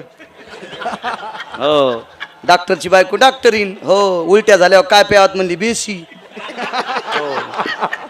हो, पोलिसाची बायको पोलिसीन. चोर धरल्यावर काय करावं म्हणली खिडकीतून सोडा. अरे नवऱ्यानं चांगलं काम केलं की यायला फुकटच पैसे, फुकटच पदव्या. पेताड्याच्या बायकोला पेताडी म्हणत नाहीत बरं, चोट्ट्याच्या बायकोला चोट्टी नाही. चांगलं काम केलं नवऱ्याचं केलं की तिला आपण मात्रच पदवी येते. म्हणून पप्याच्या बापाला नीट कामाला दाबी जा, मुंडक दाबी जाण म्हणजे हे नीट काम कर, तुम्हाला फुकटच अर्ध भेटत आहे. पण तुम्ही बी लई येड्या, त्याला सांभाळायला ठेवता आणि तुम्ही जत्राला जाता, मग केळीवर पाय घसरून पडा मो गुडघा, ते म्हणला हे मोड्या. हो, नवऱ्यानं अर्ध केलेलं पुण्य केलेलं अर्ध बायकुल मस्त येत असते. त्याच्यामुळं पप्याच्या बापाला जास्त परमार्थात पाठी जाऊ द्या चला. आणि मग ते काही काहीला अर्धा किलोचे ढेकळं, काही काहीला पाव किलोचे ढेकळं. आमच्या ड्रायव्हरची बायको आल्यावर शॅम्पूची पुडी दिली. मी म्हणलं अगं ऐकलंस का ग? काय हो, मला आज वेळ नाही. म्हणलं 2 मिनिटं इकडे. काय, तू परवाच्या दिवशी होंडी होणार, तुझ्या डोक्याला केस राहणार नाही. ती म्हणली बाई असं म्हणू नका ना. मी म्हणलं मग तू आमदाराची बायको आल्यावर चांदीचं बघवं दिलं, जिल्हा परिषद सदस्याची बायको आल्यावर पितळाचं बघवं दिलं, आणि प्राध्यापकाची बायको आल्यावर गुळाचं ढेकूळ दिलं, आणि ड्रायव्हरची बायको आल्यावर शॅम्पूची पुडी दिली. ह्या पापानं तुला केस राहणार नाही डोक्याला. केस केस एवढ्या नका हसू. तितकी येडी बायको माझी नाहीच, गळ्याची शपथ नाही. आणि तितकी येडी असल्यावर मी अंगाला काव लावून रामदेव बाबाच्या आश्रमात गेलो असतो, चलो पेस्ट ऐकायला. तितकी येडी असल्यावर बिलकुल येडी नाही, अद्याप नाही. हे फक्त तिचं नाव घेतलो आणि तुम्हाला दळायलो, इतकं ध्यान ठेवा. इथाला